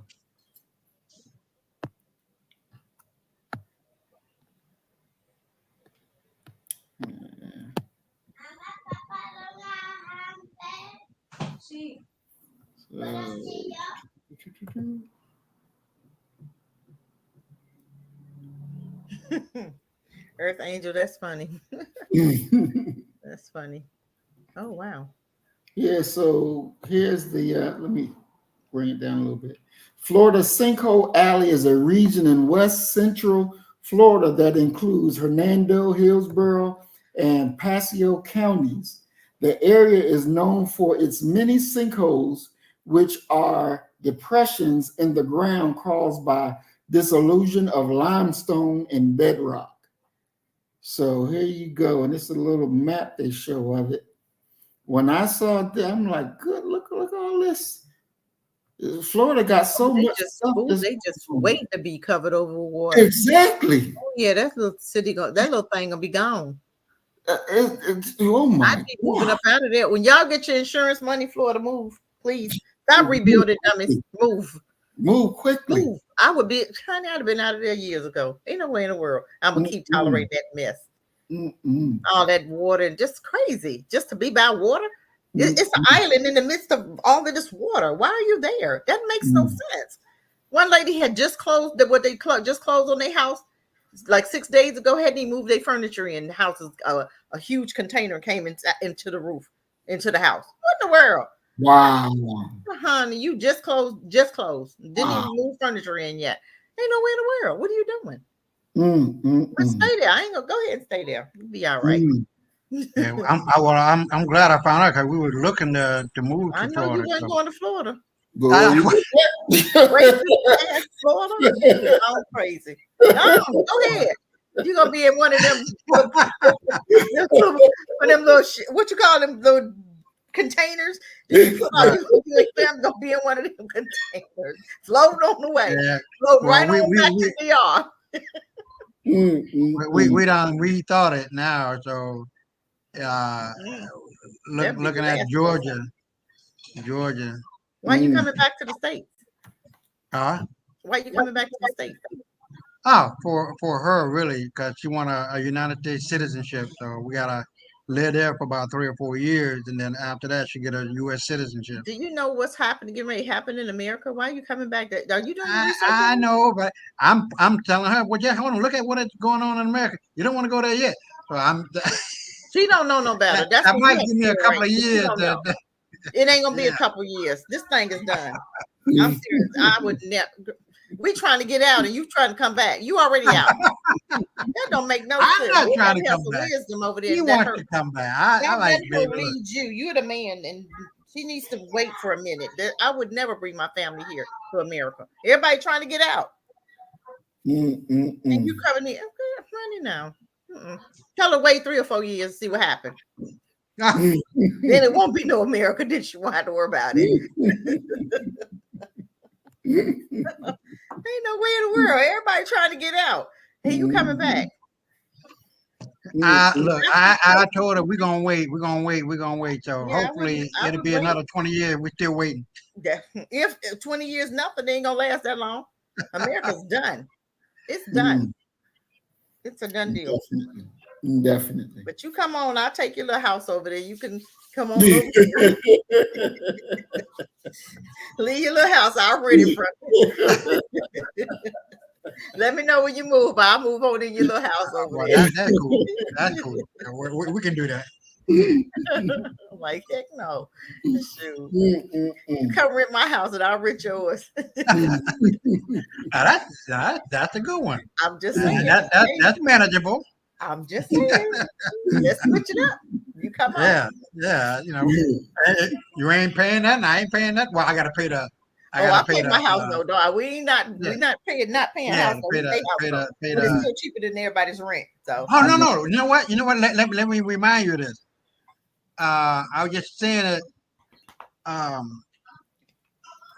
on X, and the guy was talking about allodial title. Have you ever heard of that? A-L, how do you spell it? A-L-O, allodial. A-L-O-D-I-A-L. So when you go in to get your car, buy a car, you ask for the allodial title. When you're buying property or land, you ask for the allodial title because now you get the house, the land, the car, everything. Rather than well, I put it on your X. I mean on your WhatsApp where I saw it. But you ask for allodial title. I like that. All right, that's the first time I ever heard about that.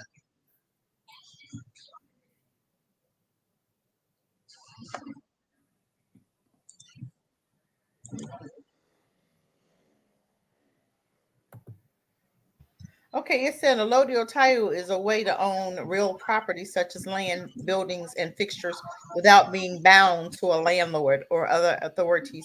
In the United States, the government technically owns all land, but individuals can own it through A-L-L-O-D-I-A-L title. Oh, okay, 2 L's, okay. North Carolina has several laws relating to land ownership, including adverse possession, 7-year possession, registration or title. Yeah, okay, I'm gonna look at that. Okay.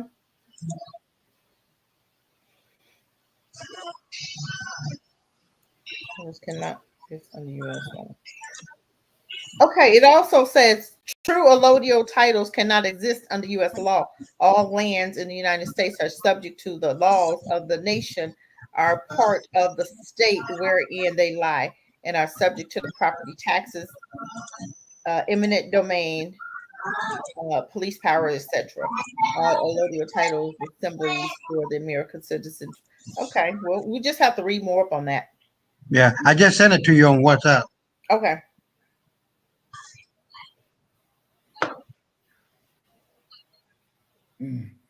All righty, all right. Anything else before we close out? No, we're good. We're good. All right, all right. We want to thank everybody that joined us. We're glad to see that y'all were here. We love y'all. Definitely, definitely, definitely. And we will be back on Monday. I would like to do a program. I think it's going to take a little bit of time for me to get everything set up, but do one. And I was talking to Maya the other day, and we were talking about survival, and she explained to me about, when it's time to roll up out of Florida, and some people may be on bridges, and you get stuck and run out of gas, and if there's too many cars on the bridges, then the bridge, it may compromise the structure of the bridge. And so we really need to do a program on how to get out, how to do this, how to do that, so that our people are ready. And the first part is to be mentally ready. Yeah, you got to be mentally strong. You got to be mentally ready, and you cannot afford to take people and try to save them who are not on your mental level, right? Because they will get you killed. You got to get out ahead of time, and don't wait till the day of. And have some money in your house. How many people are saving up money, have actual money in their homes? And a lot of Black folk don't. But if they tell you to get out, don't wait till the day of. Get out Monday. Some of them people should have been out of there. They was on the expressway. Are you the day of? Are you freaking crazy? What was wrong with you leaving work Monday? I'll just say, hey, y'all, I'm gone. I know it's a tornado. I'm out. I'll be back next Monday. Seriously, I'm going to save my life. Let's not wait till the last minute. How about that? Exactly. Black folks say, I'm gonna hunker down, I'm gonna stay here. Why would you say that when they told you to get out? That makes no sense to me. You don't know how dangerous this is, and you are willing to risk your children's lives because you want to stay. What do you stay put for? If it's a hurricane, it's supposed to be 12 feet. Who would sit in their homes waiting? What are you waiting for? That makes no sense. Let's have some wisdom. Period. Let's start there. Definitely. We got to do something better than what's going on. Yeah, that's crazy. Definitely have to do better than what's going on. But that's one of the things that we're going to be working on. Yeah, we need to learn how to hunt and fish and all that stuff, because I don't know how to do none of that. I know how to shoot something, but I don't know how to cook it up and fry it up. Who knows? They've taken all of that away from us. Right. We don't know how to hunt. We don't know how to fish. I don't know how to fish. I don't even, but I'm sure if I needed to, I'd put on some gloves and do it. I'm just saying. But I don't know how to do that. I don't even know how to do a garden. We need to learn. These are great, much needed programs for prepping. I hope you guys have a bag. Even now, prep you a bag. Have you a bag ready? Do an emergency bag. Have your ID in a plastic bag just in case you get into water and flooding. Have your garbage bags for your, in case you get the water goes off in your house. How you gonna urinate? Get you some kitty litter. Get you some garbage bags. Get your candles, get your plastic for your windows. We need to talk about all of this stuff because it's going to happen in America. It's coming. It is bound. I guarantee you, 2025 is going to be a year that we'll never forget. I think last July was the safest 4th of July that I'm telling you, November on, it's going to be hell if that woman gets in that office and Trump don't get in there. I'm telling you, be ready. Have your weapons. You need your candy bars, your peanuts. Be ready because they're coming. Be ready. Exactly. And as Brother Donald, I want to welcome Brother Donald to the program. He said, you cannot count on fear. Better not count on them demons and devils. They're not going to take care of you. They're going to take care of theirs first, right? We have to know our Black neighbors. We have to get in there and understand, because them white neighbors ain't helping you. You think you're friends with them? You think they got your back? Go knock at their door when all of this crap hit the fan and see see the shotgun that come out of that front door on your black behind, because you thought you was friends with them. You thought they was friends. Y'all better have some stuff in your house now. Get your medical equipment. Go to the dollar store and stack up. Spend $20 per pay and get you some extra food, canned goods, can opener. Don't get the canned goods without the can opener. You can get a machete from Walmart. Go get you a machete. Go get you a pocket knife. Go get you a fire starter so you'll know. I got one. I don't know how to use it, but I'm gonna learn. I'm just saying. You gotta propane. Have your propane gas. Have you a pot. We have. This is stuff that we should be have your medical equipment. This stuff we should already have. Half of y'all not even prepared. We gotta have this stuff. Have a bag in your car in case you're at work. Have a place where you're gonna go. If an alarm come today and you're at work, you can't get home. Where your family gonna meet you at? You guys should already have that planned already out. And if you don't, that's not smart, men. That's not smart, black folk. Exactly. Katrina should have taught us that lesson. Exactly. Because FEMA didn't come for a week. What is that? Like 7 days, 7 days? Them people dead. Yeah. They didn't have no power. They was living in a dome. And you know how many people in a dome? You should have been sleeping with your gun in your lap. And how many did have guns? Didn't have no protection. And some of them white folk was leaving them people in boats. Exactly. They wasn't even saving them black folk. You better have a boat, or you better know where some keys at for somebody's boat. You got a whole lot of boats in some of these lots. You better go get one. I'm just saying, that should be the first place you go. Go and get your boat. I'm just saying, come on, you guys. We got to start thinking about this stuff. This stuff is going to happen. Exactly. We should be ready. We don't even think about stuff because we think America got us. FEMA don't got you. They had no money for them. They had all the money for the immigrants. They gave people $750. What the hell are you gonna do with that? How you gonna rebuild it? What are you gonna do with that? $750. $750. But you just gave Israel $157 billion. I'm just saying. But gave people in America $750. And if that don't wake you up, people of America, you're in trouble and you're gonna vote for that woman anyway. Y'all some damn y'all stupid fools. $750. I got some land I want to sell you. I'm just saying. $750 to rebuild. What you gonna do with that? When rooms was $400 in Florida, $400 a room. They was giving what, $3,000, $700. You think I would have paid that to stay in the room? I sure would not have. Sure wouldn't have. That's crazy. Yeah, Maya was saying that they was charging them people astronomical figures to get in the room. Price gouging. And your government didn't say nothing about it because they knew they was going to get some of that money right back. They did it on purpose. Everything they do is toxic. It's for your demise. But them immigrants got $9,000 a month. $9,000. How about that? And you got $750. Go ahead and vote them in. Go ahead. I dare you. I almost want y'all to. I almost want y'all to. That's the dumbest thing ever. She's showing you what she's made out of, and y'all gonna still fight for her. Oh Lord, Willie Lynch. Exactly. Vote for the lesser of two evils, huh? How can which evil is lesser? If you both devils, you got two devils. Which one is more? Which one is eviler? Is that a word? Than the next? That's crazy, ain't it? Satan and the son. I'm gonna vote for the son and the daddy. What are you doing? I'll rest. Okay, I'm done. Definitely. Oh yeah, it was on loan. You had to pay it back too. They said you don't pay the $750 back. They coming after you. They gonna come after your stuff. They want your house. Wow. They got something. I forgot about that. They sure did. They said that's a loan. It's a loan. A loan. Wow, I did not know that. Yes, I forgot about that. Yes. Wow. It was a loan. And they said you don't pay it back, you're gonna lose. They're gonna take stuff like your house, your car. Oh yeah. They want to take your stuff anyway. God. Man, you keep that $750, honey. Go ahead, Mary. You seem like you need it more than I do.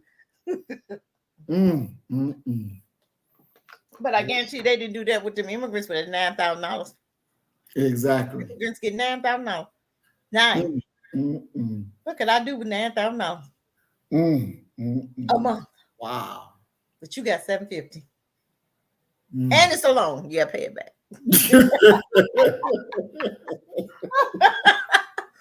Okay, I'm done. I'm done, y'all. I promise I'm done. Wow. I mean, hell, it's like, and I tell white folks all the time that they say that they love America so much. It's like, well, if you love America so much, why you ain't overturn this shit that we got going on? Because this thing that's got going on is so anti-America, truthfully. Yeah. I'm telling you want to go and overthrow the government and get it right, or abolish it like the damn quit paying taxes. Quit paying taxes. Everybody quit paying taxes. That's the only way it's going. Then they don't have no money to give nobody. You ain't paying no taxes. Stop paying your taxes. That's all. Everybody stop paying taxes. They can't jail everybody. Wow. Maya said FEMA, the government says it's not a loan. Okay. Well, some people say it is. Where they getting that from? So we'll see. I guess when we see folk getting their houses taken, we'll know it's a loan. Because they said it wasn't. Remember, the government said that nobody was. The mayor said that them immigrants wasn't going in those apartments. Remember when they had guns and we seen it. So I don't believe anything they say. I'm just saying. I know they said that, but Kamala Harris also said the unemployment rate among Black people is down.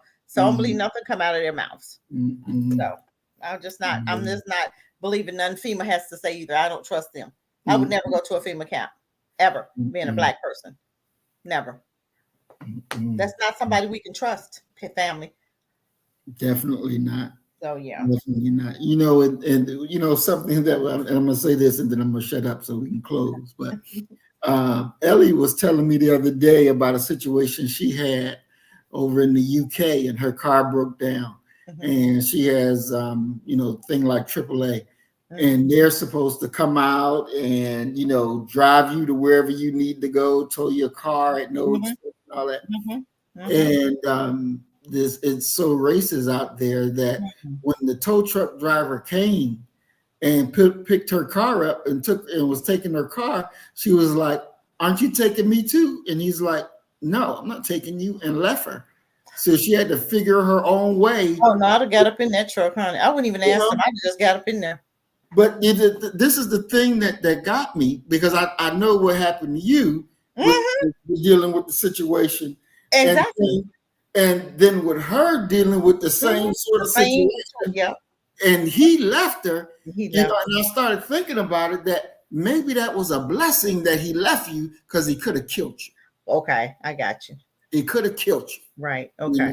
And that we got to keep in our mind, that no matter what the service is, right? No matter what, but you have to keep your candy bars with you. Exactly. Everywhere you go. You see, over there they can't have them. Oh wow. Okay, that's when you get your little, you get your butter knives, you get your butter, you got to do something. Yeah. I'm just saying, you got to have something. Yeah. You can't have a candy bar, then you got a stick. You got a bat. You got something. Yeah. An extender or something. Exactly. Taser or something. Exactly. So just know that you always should have something. And we can have candy bars here. So you guys need to be smart and don't leave home without it. Exactly. Exactly. Be ready to light somebody up when they come out to do wrong. Sure was. We're going to sit out there with it in my lap if it had to get dark. I sure was going to have it right there on my lap. Told you that guy came up to me talking about, I can take you. No, you ain't going to take me nowhere. I'm going to wait on tow truck. Exactly. I can put your bike in my, no, you're not going to do that. Thank you. But no, I didn't know you. You done lost your man. You think I'm getting in your truck? Then I'm going to have to, okay. No, we're not doing that. So no. Not happening. Not happening. I can take you. Okay, I'm done. I'm telling you, we just don't understand. We keep forgetting how dangerous, even though I felt that it was a serious situation, it was still serious, but it wasn't serious enough for me to forget. Exactly. It wasn't that serious. because I knew I'm better out here in the open. I'm getting in his truck. My bike gonna be covered in the back thing. Nobody's gonna see my bike. You in a truck, and it's dark in the truck. Nobody gonna see me. You don't know if he gonna stop off somewhere. I didn't know the area. It was getting dark. You'd have been a damn fool for me to get up in that truck, not knowing this man. You know the toxicity of these people. Exactly. I'm not getting up in your truck. Kept saying no, thank you. I'm good. I'm waiting in the tow truck, even though it was 100 minutes. I was still waiting, and I already had my husband coming, so I knew that somebody was gonna get there first, you know. But I wasn't getting up. I wasn't gonna be a fool to leave my area, and nobody would have known where I'm at. That's not safe. You have to be smart, you guys. No matter what, they are all toxic. They're always after you for your demise. That's what you have to keep fresh in your mind. Even though if he meant well, I didn't trust that. Exactly. I'm trying to save me from getting myself in trouble. By not getting in your truck, and I'm gonna use my smarts. I'm not gonna forget. It's still dangerous people.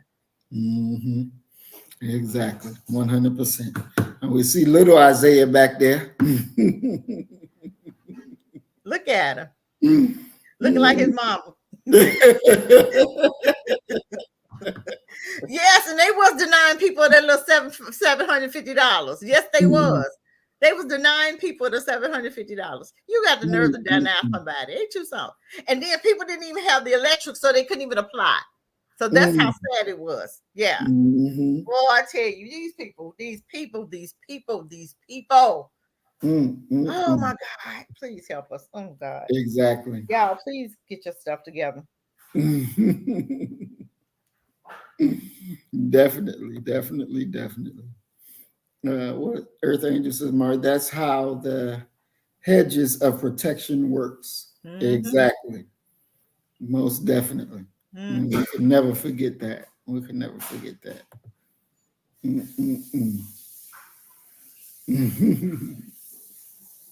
All right, Brother Isaiah. Yeah, we about to shut it down. We're going to go ahead and close it out. So we thank everybody for joining us, and thank y'all for hanging out with us and contributing. We've been on for 3 hours, and it didn't even feel like it.